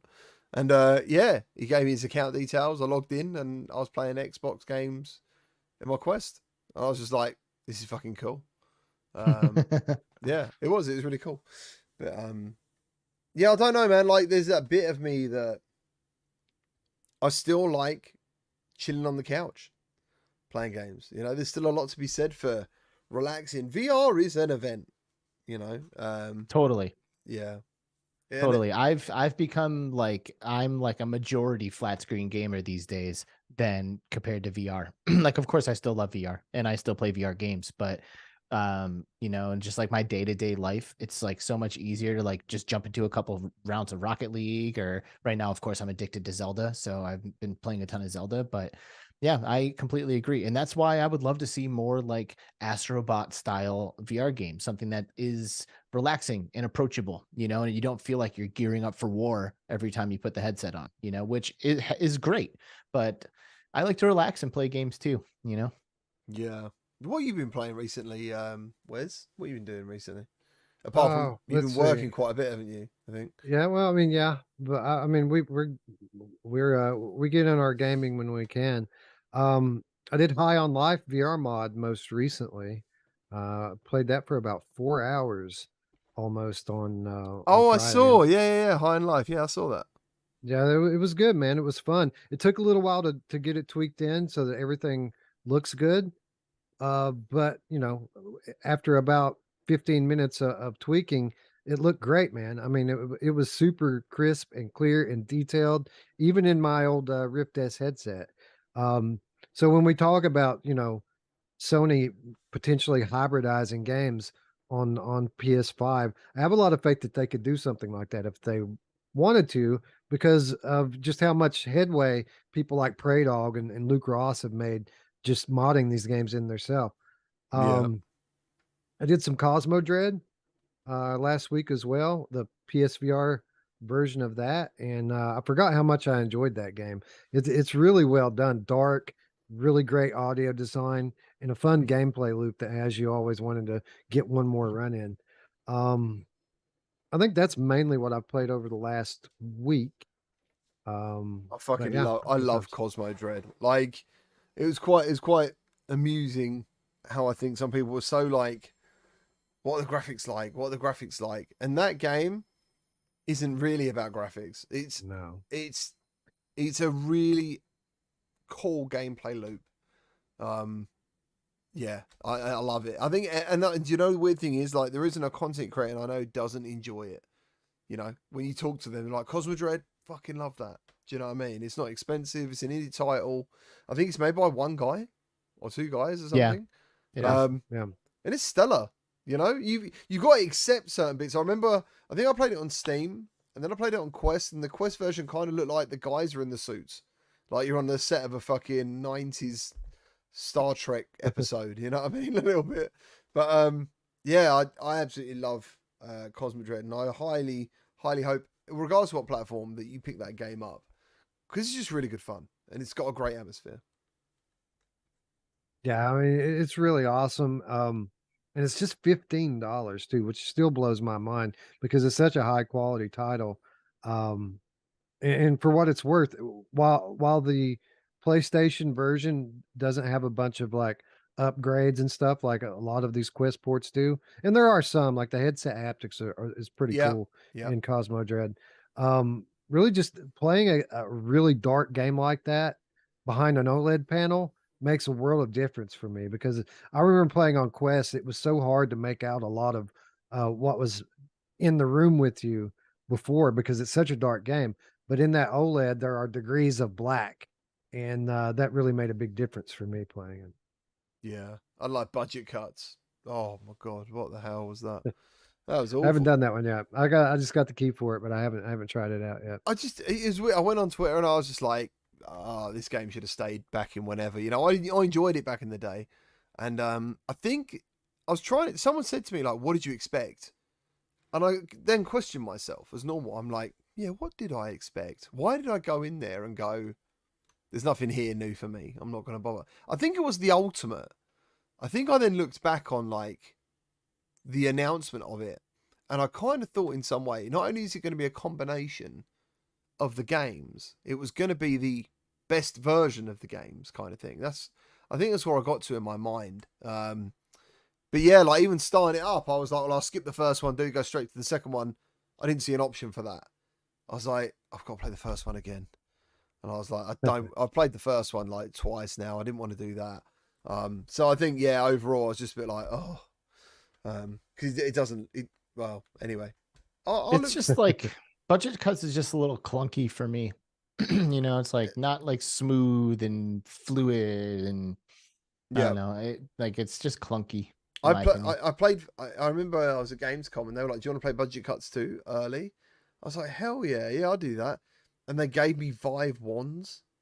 Dude, I did not know what the fuck to do. I was just like holding these massive TV controllers. I was like, what do I do? You know, and they put me in there and I think they just turned around and cracked on, these Swedish people. And I was just standing there and I couldn't do anything. I was like, I don't know what to press.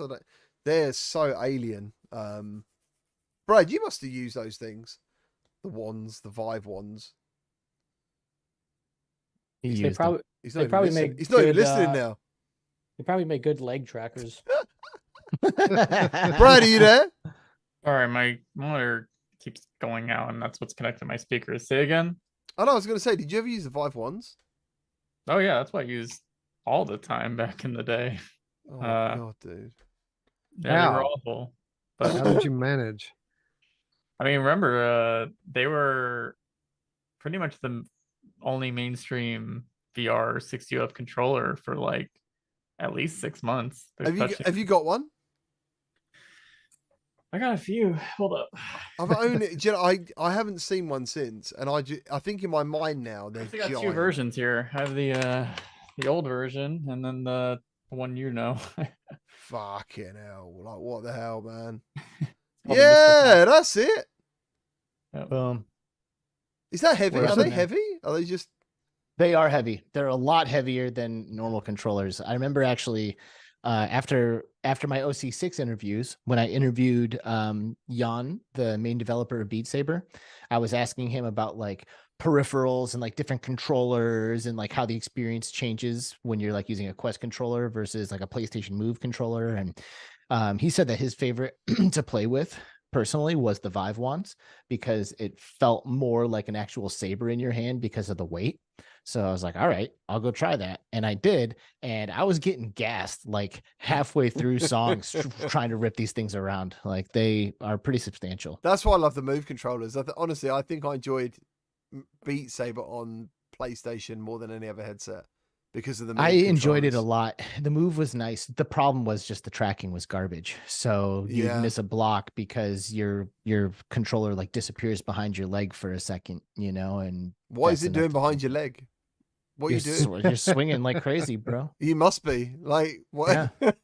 You must be trying to do like high kicks and roundhouses. Yeah, while like you know, playing. like a big downward swing like this, like at the arc at the back. Oh, You know what I yeah, mean? yeah, Like it yeah. would get occluded by your body from the camera.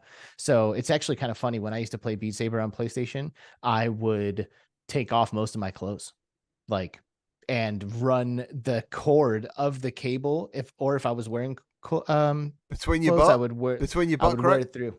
I would put it in my ass cheeks and clench to hold on to it.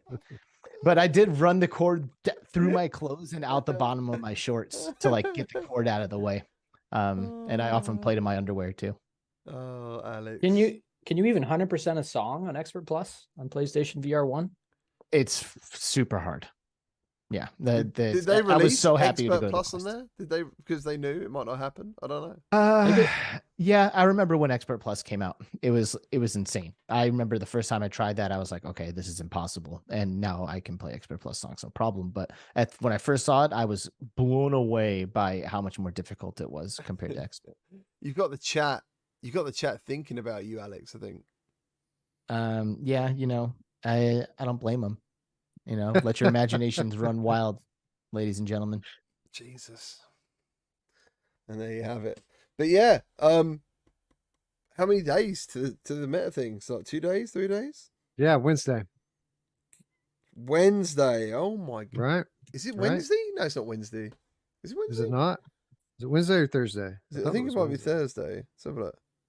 One more thing to think about is if we do this show again It's next week. It's Thursday. Okay. Yeah. If we do this show again next week, same time, it'll What do be post Apple Oh Showcase. shit! Will it? Oh that yeah. same day. So what time? What time's the Apple Showcase then? 1 p.m. Eastern. Everyone should put their guesses in for MSRP. I'm going 1800. I might Nice. stream it on this channel because I wasn't going to stream it on mine, to be honest with you, because I know there's going to be a lot of stuff that isn't VR. I would advise against that. I tried that last year. Apple automatically DMCA's everyone who restreams their keynotes unless you have Oh, permission. So why is that? That's so weird, dude. So fucked up. 'cause Well, Apple we is we Apple. could maybe do like a reaction thing where we're watching it and talking about stuff, and then you know, when the VR stuff comes up, maybe we could be quiet or just play audio or whatever and talk about it, talk over it. I'm doing a big event in VR chat. I'm Oh gonna yeah. fill up the whole theater that we have in VR chat with a lot of VR people who want to watch it because you know it is kind of a historic. You know, it's gonna be pre-Apple and post-Apple for Right. VR industry. You know, So Yeah. yeah, so I'm not going to be here next week. I'm going to be in VR chat with Brad, but maybe I'll stream that to you, and you guys can put that up on the channel. Well, Sure, hopefully dude. they don't pull the plug on it. Yeah, I might do that here. Then I might do that on this channel. I might. Dude, sit here- sit here and- Twitch. This is like totally unrelated, but I think it's funny, so I have to mention it. Twitch did like a Twitch live stream thing one time, and they invited Metallica to play live on it. And as soon as Metallica started playing, Twitch pulled their own stream because Metallica was playing. It's like no. so hilarious. That's fucking Yeah. ridiculous, dude. Yeah. That is absolutely ridiculous. Right. Yeah, but yeah, Cool. it is before and after. Like you said, there's going to be life before this event and life after this event. So I really hope the Get ready. rumors of the $3,000 thing is just greatly exaggerated. You know, that would be cool. I do hope so. I do hope so. It's interesting seeing the prices people are coming up with. But I just hope it's that good, regardless of price. I would rather it be $3,000 and be awesome than be $1,500 and be mediocre. Like I want it to be next level and create hype, unlike we've seen in VR. You don't want That's it to what- be a Quest Pro, is what you're telling. us. Exactly what I'm saying. do you know what it does? Like when I was watching, I was going through. See, I noticed. By the way, I haven't said we're going yet. I was tempted, but I haven't. You almost did. I know I did. I felt it. It nearly come up, and I swallowed it. When I was looking Where's at our button? Brad's, when I was looking at Brad's Twitter the other day and stuff, and something I've been questioning anyway in my head, and I have said it before. How long was PSVR's life cycle? Would you say before? Was it like 3 years? Do you think? You mean when it was like really good, or Yeah. I You know, mean, like it mattered. You know, at some point it stopped mattering, but. it was good pretty much through 2019, 2020. It's really the last 1 to 2 years where it really fell off. I'd say 4 years. 4 years, okay. What do you think with the speed things are changing and stuff? Do you think PSVR 2's life cycle will be? What do you reckon? It depends on where the market goes. I think that it's a different dynamic this time around because we're starting to see stratification of the technology. It's not, up until now the tech has largely been the same thing. You've got your 6-stop motion controllers, your headset that has whatever kind of tracking, but now we're starting to see features be integrated like mixed reality and eye tracking. And I think that the market's going to split. And I think that really each major headset is going to kind of have its own little niche. And I don't know if the overall market's big enough to be doing that. It might be too early for it, but it depends, man. If the mixed reality stuff takes off in a big way, then Sony's going to feel like they're behind with their hardware. But I mean, if everything stays pretty gaming focused and traditional, I mean, that headset could have a lot of legs if it's supported properly. So I don't know. It's difficult to tell at this point. We still don't know exactly what or when Valve is coming. We don't know what Samsung's going to bring. Yeah.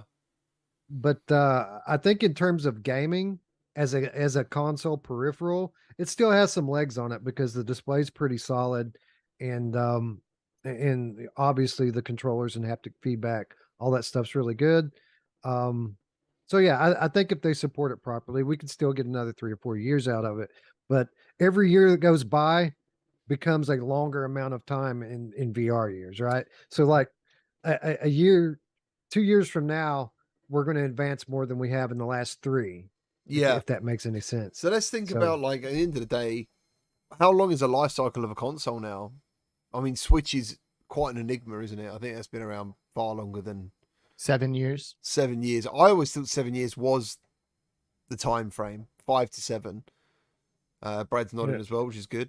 So And now they do pros as well for every console. They have their Right. upgraded versions of the console. but we're 3 Mid- years, are we, into PS5 now? Yeah, and again, it's an atypical time because Mm. of the pandemic and the supply chain issues that we've had over the last few years. It's almost like we're still in year 1, even though we're 3 years in at this point. Yeah. Yeah, I kind of see what you're saying. There is definitely at least a year of just nothing in my mind of life. Just everything People are- just yeah. People are only now really readily available. Over the last 6 months, have they been able to just go out and get a PS5 when they want one? Like before that, it was all about scalpers or catching them in stock online. So yeah, again, in many ways, it's like year 1, even though we're 3 years in. I just kind of wondered, because I mean, how old is Quest 2 then? They're 3 years now. Is it coming up 3 years? Coming on 3, yeah. 3, Yeah. yeah. And do you think they'll always stick to that sort of cycle, like their 3-year cycle? Because that's what I mean. In some way, like, admit it, while we're all sitting here, we're hyped about games, but we're more hyped about tech. And that's where I kind of think, like, imagine if Sony go, yeah, boys, we've got 2-3 years here of fireworks. I'd really hope they would go in 3-4 years' time. Here's another headset. But how would people respond to that? I don't know. I think they've got a little. I think they've got a little leeway here with this, because they always have the option of releasing something different, like a standalone. Sony could always release a standalone in 3 years from now, and make it so that it tethers wirelessly to the PS5 if they want, or play standalone games. The fact that they're going with a wired console peripheral right now leaves them options to advance maybe a little more soon than they would have done otherwise. Yeah. We got a super chat from Michael Grant. Thank you ever so much. He's put, do you think the Apple device will be standalone or require tethering? I think I know this answer, but I hope Brad can answer it. What would it need to make you say yes, that it's worth $3,000? So 2 questions. What do you reckon, Brad? Is it standalone? It's technically standalone. It uses 2 SoCs. So like uses. Imagine, okay, if you know how the Quest 2 works, imagine there's a Qualcomm XR2 chip, but also an M2 chip from like a Mac or an iPad Pro. That's what's going to be powering the Apple headset, basically. Wow. And do you think it's worth $3,000? Are you buying one if it is $3,000? I will have no problem buying one if the rumors are what it is for hardware, honestly. Like, I've seen 4K per eye micro OLED. You need it. Just say it. You need it. Right? I do need it. You're powerless. Yeah. All right. I got a question for Brad. Yeah. I need you to write me a pitch to my boss at work, how we all need these Apple headsets. Buy me one so I can use it for work. Is this going to be something that I could do? Do you think it's going to make us more productive? Because we do a lot of web calls, web Zoom calls. And is it going to be secure is the question, because a lot of the stuff I do at my job may or may not be, need to be secure. Do they have that infrastructure, Apple? Well, you should think of it as like, if you guys ever use Macs or iPads at your company, it's probably the same level of security, set up VPNs and stuff. Just honestly, think of the headset at the very least as like an iPad Pro that you put on your face and start there. That's like the best way I think you should think about it. Reese the King in the chat is asking, do you think it'll work with PC VR? It's got no controllers though, I've heard. Yeah, no, it's hand tracking focused heavily for sure. So maybe not. I mean, if someone wants to make a virtual desktop on iOS or whatever, they can go for it, I guess. I don't know. I'm kind of thinking, man, I think it's such a bad decision, but it's Apple, so personally, I don't think they've done anything bad yet, as far as I know. But yeah, gives FaceTime a new meaning. Love that. But I would like to buy one, but I told my wife, I was talking to her about it. I've done the thing where you go in and like warm them up to the news. I was like, yeah, the Apple headset. Yeah, it's this. Yeah, it's that. Oh, it's going to be this. It's going to be really interesting. But I touched on some bits she might like. And then when I dropped the price tag, it still didn't ride. It was like, no way. No. She's like, you're not buying that. And I was like, oh, not a chance. My wife's pretty. Oh, sorry. Go ahead. I was going to say, I don't think you would like it, GT. You're a gamer. What are you going to do with it? I don't know. You're going to play a couple AR experiences. It might be pretty cool, but you're not going to be playing first-person shooters online and getting into adventures and stuff with this headset. I don't think you could always watch Pawn Stars. That actually went on. that wrote that the PlayStation Showcase stream was far too close to the CruCast stream, because it was like 2 days and that was still in the chat. It was like that was good. It was good for you guys. It was I felt like I had a speech problem that I can't change. It's really quite annoying because I know the words are different, but I can't say them different. It's pretty funny. Yeah, that was good. I commend you, Wes, for your wit and sense of humor. Apple said I can try one in an Apple store. That is a good idea. But also, I am friends with a bald tech guy. He's got a YouTube channel. He's called VR Oasis. And I've got no doubt that he will probably have 2 or 3. Because that's just what he's like. So I'll go around there and I'll nick one of those. And I'll steal one of his electronic bikes and come home. So yeah, that's probably what I'll end up doing.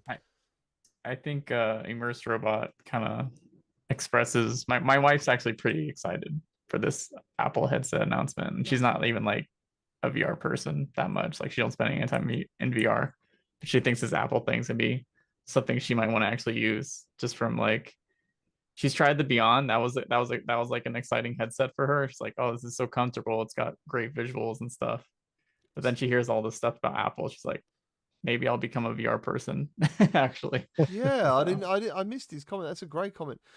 So the Immersed Robot says the Apple headset would allow me to legitimize my love of VR to my family, who don't follow anything except the mainstream. Amen. That's a really interesting way of thinking about it, isn't it?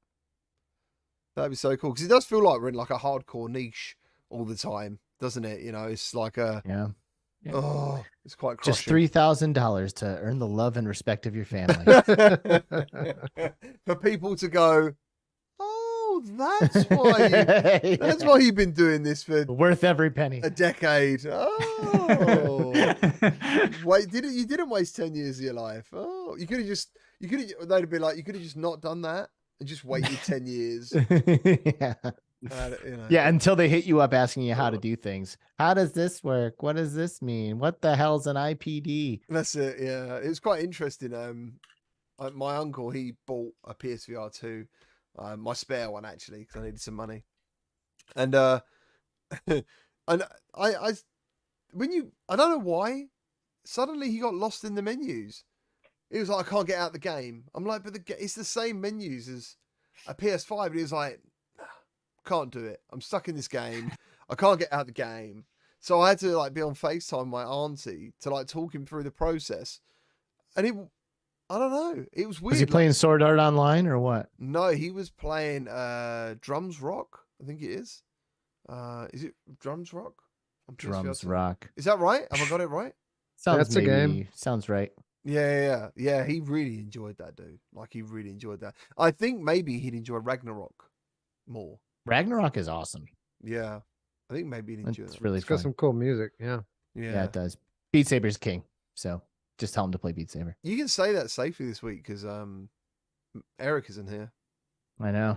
Yeah, it's okay. I don't mind telling him how wrong he is. It's fun sometimes. I'm more of a Audica guy myself. Audica, wow. Yeah, that is very unusual. Wes, if you'd have gone Synth Riders, I'd have like maybe slightly raised. Honestly, I play Synth Riders a lot more than any of them because of the soundtrack and the fact. What I really love about Synth Riders is that it's on a rail versus stationary, so you're kind of moving through a level. Yeah, and that I really enjoy about it versus other rhythm games. Yeah. You guys ever played Dance Collider back in the day? No. Oh my god, I might. It's like a weird I mean, it's probably not good now, but I played it a couple years ago. I enjoyed it more than Synth Riders. I'll say that. I enjoyed it. It was pretty cool. That isn't the one where you jump through the holes and stuff, is it? No, it's like a Beat Saber. I think there's multicolored blocks and you got to kind of have to punch them. I feel like I played Dance. The soundtrack was really good. There's like a boss mode where there's like this kind of like cool techno-y kind of synthy soundtracks when you go through the boss mode. It's free on Viveport. I think it's a cheaper dude, game, it looks like bloody Synth Riders as well a little bit. Yeah, it was kind of like a hidden gem when I found it because I was doing like this 30-day VR fitness challenge I do like once a year. And I was trying to find all these different games and I stumbled across it. I think I ended up doing it like 5 days in a row because the gameplay was actually quite good, but I never hear anyone talk about it. But I don't know if I'd recommend going to it now and trying it, but just curious. I never hear anyone talk about it. Do you remember the one that was like pre-Beat Saber where you had the shields? Do you remember that Audio one? shield? Isn't that Audica? Oh, Audio Shield. Yeah. Audio Shield. Yeah, I remember seeing that before Beat Saber. I think Audio Shield. Could upload your own songs and it would automatically map them. Wow. Yeah. Yep. You used to be able to put in YouTube links into it and it would auto generate, but then they got in trouble and had to remove that feature. Oh, that sucks. That's Yeah. so cool. Have you guys What- used the oh sorry. Wes, do you get a workout when you play Audica? Is that physical? I it- don't. You know, when I say I prefer it to Beat Saber. I don't ever play any of these games, not for some time. But Okay. a little bit. I mean, there's some like it's a rhythm shooter, but there are sequences where you have to kind of melee your way through it. So yeah, those sections can get your pulse up a little bit. Okay. Yeah, I treat Beat Saber as like a tool. Like I go to play games, I'm not playing Beat Saber. Like if I got 30 minutes, 40 minutes to work out, that to me is like playing that on Expert Plus for 30, 40 minutes. That's the most intense, especially if you got a good playlist of fast songs. Yeah. That new Queen pack that came out. It's the first time where I'm looking at it. I'm like, this might be one I don't buy. I might just pick 2 or 3 from, because again, that's how I play. It's like high paced. Are you picking that one up, Alex? Or you can just I probably think you- will. you buy them all? But That's right. Yeah, I you buy them all. Yeah. So that way, if I ever play online, I never have to worry about what I have and what I don't have. I can just play with whoever I'm playing with. So I'll probably buy it. But last time I played Beat Saber a couple days ago, I was eyeballing it and I'm like, nah, and just skipped it and played other stuff. I haven't played Beat Saber for such a long time that I jumped in on the PSVR 2 version to see about these reports of frame drops and positioning. And to be honest, I did witness some frame drops, but nothing major, and everything else felt the same to me personally. But they obviously is a problem because they announced it on Beat Games on Twitter and basically said there is an issue and an update is coming. But dude, I did not realize how many music packs are out for that game. There is a fucking whole wall. And they are It's all insane. really famous artists, like the most famous artists you can think of. Yeah. It's crazy. Not my favorite artists, like I'm kind of like a music, I don't know, nerd / snob, like if it's like on the radio, I no longer think it's cool kind of vibe. But I'm really happy just for like the average Joes out there who do love mainstream music, because you have like The Weeknd and Green Day and Panic at the Disco and Linkin Park and Lizzo and Linkin Billie Park was Eilish. amazing. Like ridiculous how many. Yeah, Linkin Park was like, suddenly I just wanted to play Beat Saber again, and I hadn't wanted to play it ever since that first Wonder, back on PSVR. But yeah, Synth Riders, and I say this about VR games in general all the time. Can anyone name me some good soundtracks in VR games? Just off the top of their head. I really struggle because flat games, I revisit flat games because of music a lot of the time. I love all that. It drives me. My ringtone is a game, all this stuff. And yeah, in VR, I struggle with that. Definitely not that latest puzzler on the PSVR 2. What the hell is that game called? Where Humanity? you plays the dog. I love the game, but I had people even in chat complaining they had to like turn their volume down. And I listened back and it's like the same. It's like a weird looping sound over and over again. I didn't notice it when I was playing, but yeah. You apparently didn't that's know. what That's it what I is. mean. You didn't notice there was I music. was too into the game, too busy trying to solve these puzzles, but people are like, I gotta turn your audio down. Your soundtrack's annoying. When I it think comes the- to Oh, I'm sorry, go ahead. Sorry, derail. Robo Recall. Thank you. Yes, I agree. Robo Recall. Sorry, you can all carry on now. Sorry. I was just gonna say, I think the music, other than like, audio, like Beat Saber and like rhythm games, which do pretty good in terms of their soundtracks. I think the music moment for me that comes to head right away is Skyrim. Yeah, like standing in Whiterun, like having that song hit me and just being like feeling emotional about it. Like I love that song specifically. Whiterun. Well, the opening, yeah, I do like the Whiterun one as well, actually. Yeah, but it's even so the good. opening tune is fucking incredible. It's like Game of Thrones level. I absolutely love that. But another great one. Is it Bone Lab or Bone Works with the better soundtrack? I think Bone Works for me had a better soundtrack than Bone Lab, personally. But either way, Stress Level Zero, yeah, fantastic, iconic tunes actually. Which if you're a content creator, you can use freely, which is pretty cool. They're really good to Vertigo add stuff. too. I like Vertigo 2 soundtrack. I thought it was pretty sweet. Yeah, I need to play more of that game. Or Astrobot has some good music in it. We got Astrobot in there. Yeah, I can't remember Astrobot. Apart from the Thumper. main menu. Thumper.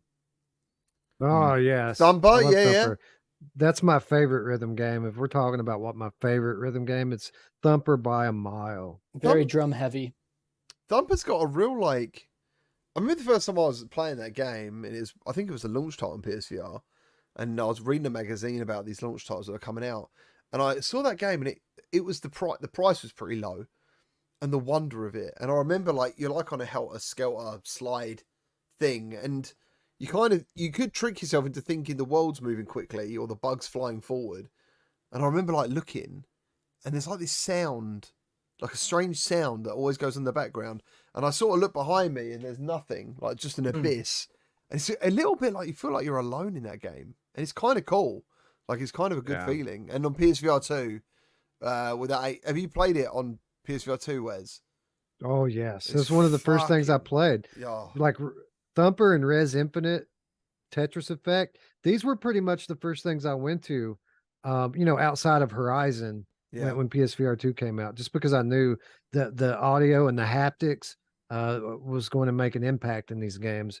And boy, was I right. Yeah. Dude, Tetris Effect, that first level with that song plus the gameplay literally was like moving me to tears when I was playing it for the first time. So good call on Tetris Effect. And also, I can't believe I didn't say this earlier. I do think my favorite VR game soundtrack is Pixel Rip 1995. That soundtrack is awesome. Thank you. This is why I wanted to have this conversation, because I sit here sometimes and I'm like, the only one that I've put on Spotify was Synth Riders. Oh, I've absolutely listened to Pixel Ripped on Spotify. 100%. And I did It's as well. super good. Because one of the guys I used to do my old Rec Room podcast with, he remixed one of their songs and they put it on their official soundtrack, which was so cool on Spotify. I remember that. I remember the day that happened. It was so cool. So yeah, cheers guys. Thank you for filling in some spots there. There's like 8 to 10 games, which is so good. Talking about Pixel Rip, the new game's coming out next month. 3 weeks. Yep, 3 weeks. 3 weeks, dude. It's going down. Chaos asks, who out of all you guys is most likely to win a hot dog eating contest? I reckon Alex. Probably me. Yeah. I don't know, dude.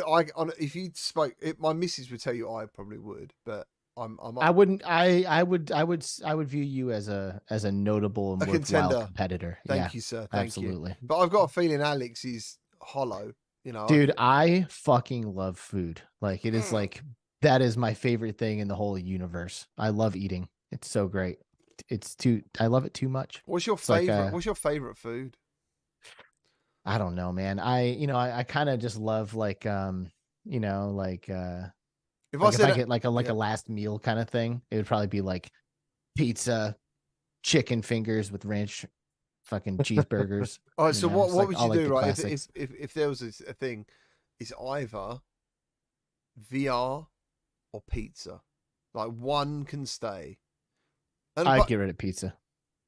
Are you saying See you that, later. Are you saying that because you're on the podcast?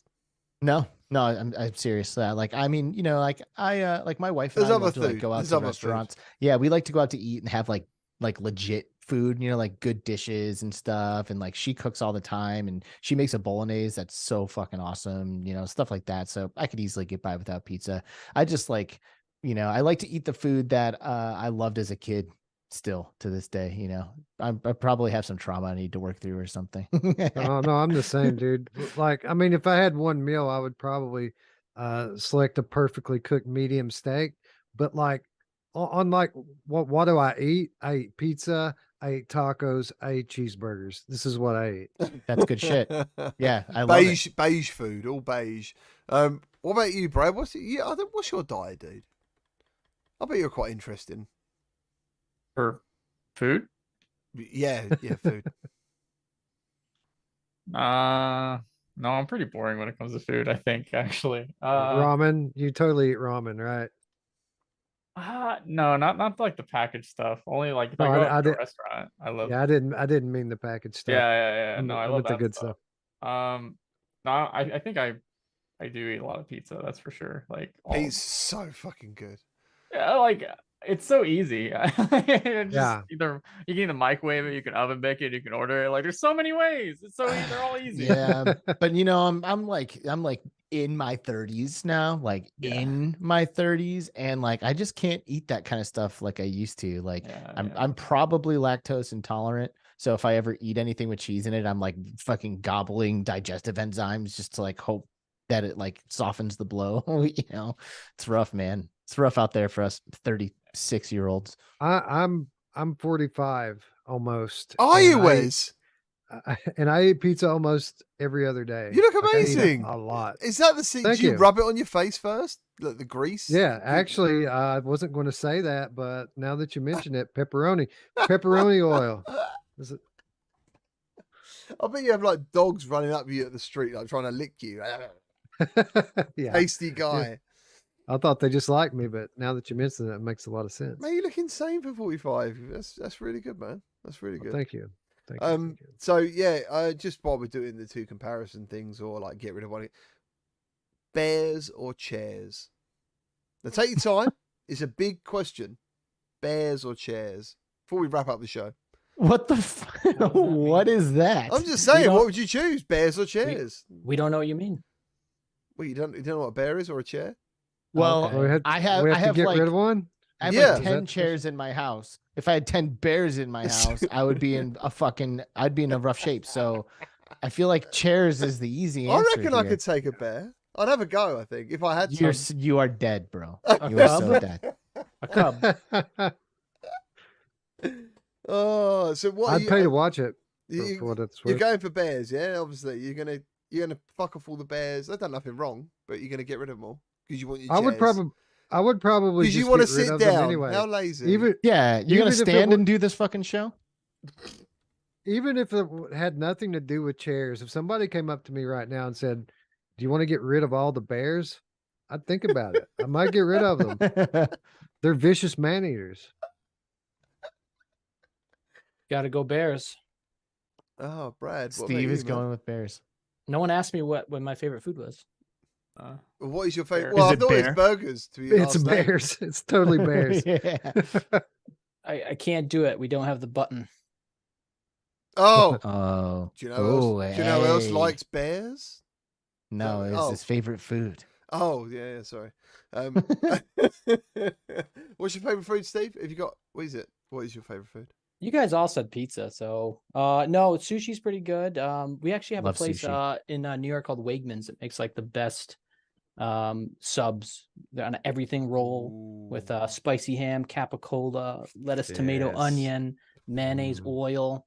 Can we and, end the show, please? They're just delicious. Alex is going to What? take a bite out of his microphone. I You can eat it in VR, you know. You could eat it in VR. I wouldn't recommend it, but But yeah, so there you go. So what one? Bears or chair? I'll take it. You're all just going to get rid of bears. Obviously. no, you get lonely with just chairs. That's what I'm Is it saying, ju- Alex. That's what I'm saying. Okay, you pick bears and hit Already me up. running out of bears. tell me like, how what, it we're goes. losing polar bears. We're losing panda bears. Like Thank you. I thought the question was you Koalas? only get I didn't one or even the think other. about that. I didn't even think about koalas. But We might have there's to so reconsider. many types of bears out there, and you just want to sit down. Hairy I'm men pretty that sure are called bears. koalas and pandas Just are not what? bears. What's up with Brad? I don't know. That hit me. That hit me a funny way. You just want to sit down. You just want to sit down. Like these are living beings. You're like, That's true. what about my ass, man? I want to sit down. You could kneel. You could lay. I'm know? not standing for 2 hours while I sit here and But because talk you about my don't. favorite food. With you guys. Evolution, dude. You might have grown a different way of. I'll do the show prone then, I guess. I'm just coming at you live, laying in my Brad bed got? with What's the Brad? ceiling I think, cam. Brad, that's still technically a chair, dude. Ah, no. It is, man. It's a ball in a chair. Okay, so bears or all surfaces is really what you're getting We're at. Because perpetually like I falling could sit on forever. anything. Yeah, I could sit on this stand here. I could sit Yeah. on the floor. So you're saying all matter in existence or bears? This is what you do. You kill the bear and you sit on it. No, There you well, I A can bear see what you're chair. saying, but like I'm talking about, they're just wiped from existence. Like we don't even know they existed. Fuck those bears. Well, here's the thing: if all the bears were gone and we never knew that they never existed, we would probably not even mention anything or think anything about it. Oh no, we But- would. but- Just us. But if all chairs were gone and we never knew those existed, we'd be trying to come up with a way to invent something that's easy to grab and sit down on. So I think that's a pretty strong point for team chairs here. That Yeah, it is would a. take Sorry. like 2 hours to reinvent the chair, I think, at that point. On that bombshell, I think it's a good time to finish the show. Thank you to everyone for watching today. Really appreciate it. You're all awesome. Thanks to all you guys for being here. Thank you to Steve, man, for being here as well. I will definitely get that intro coming up for the next show. That'd be awesome. And no, I don't think it affects sweets. Like there's gummy bears, they're just gonna be called gummy something else, aren't they? The sweets will still be there, Artsin. I like the Don't- worms better anyway. Yeah. Listen, don't ever bring this back up. Okay. I don't ever want to talk about this again. Don't tell me what to do on my show. Right, guys. See you later. Take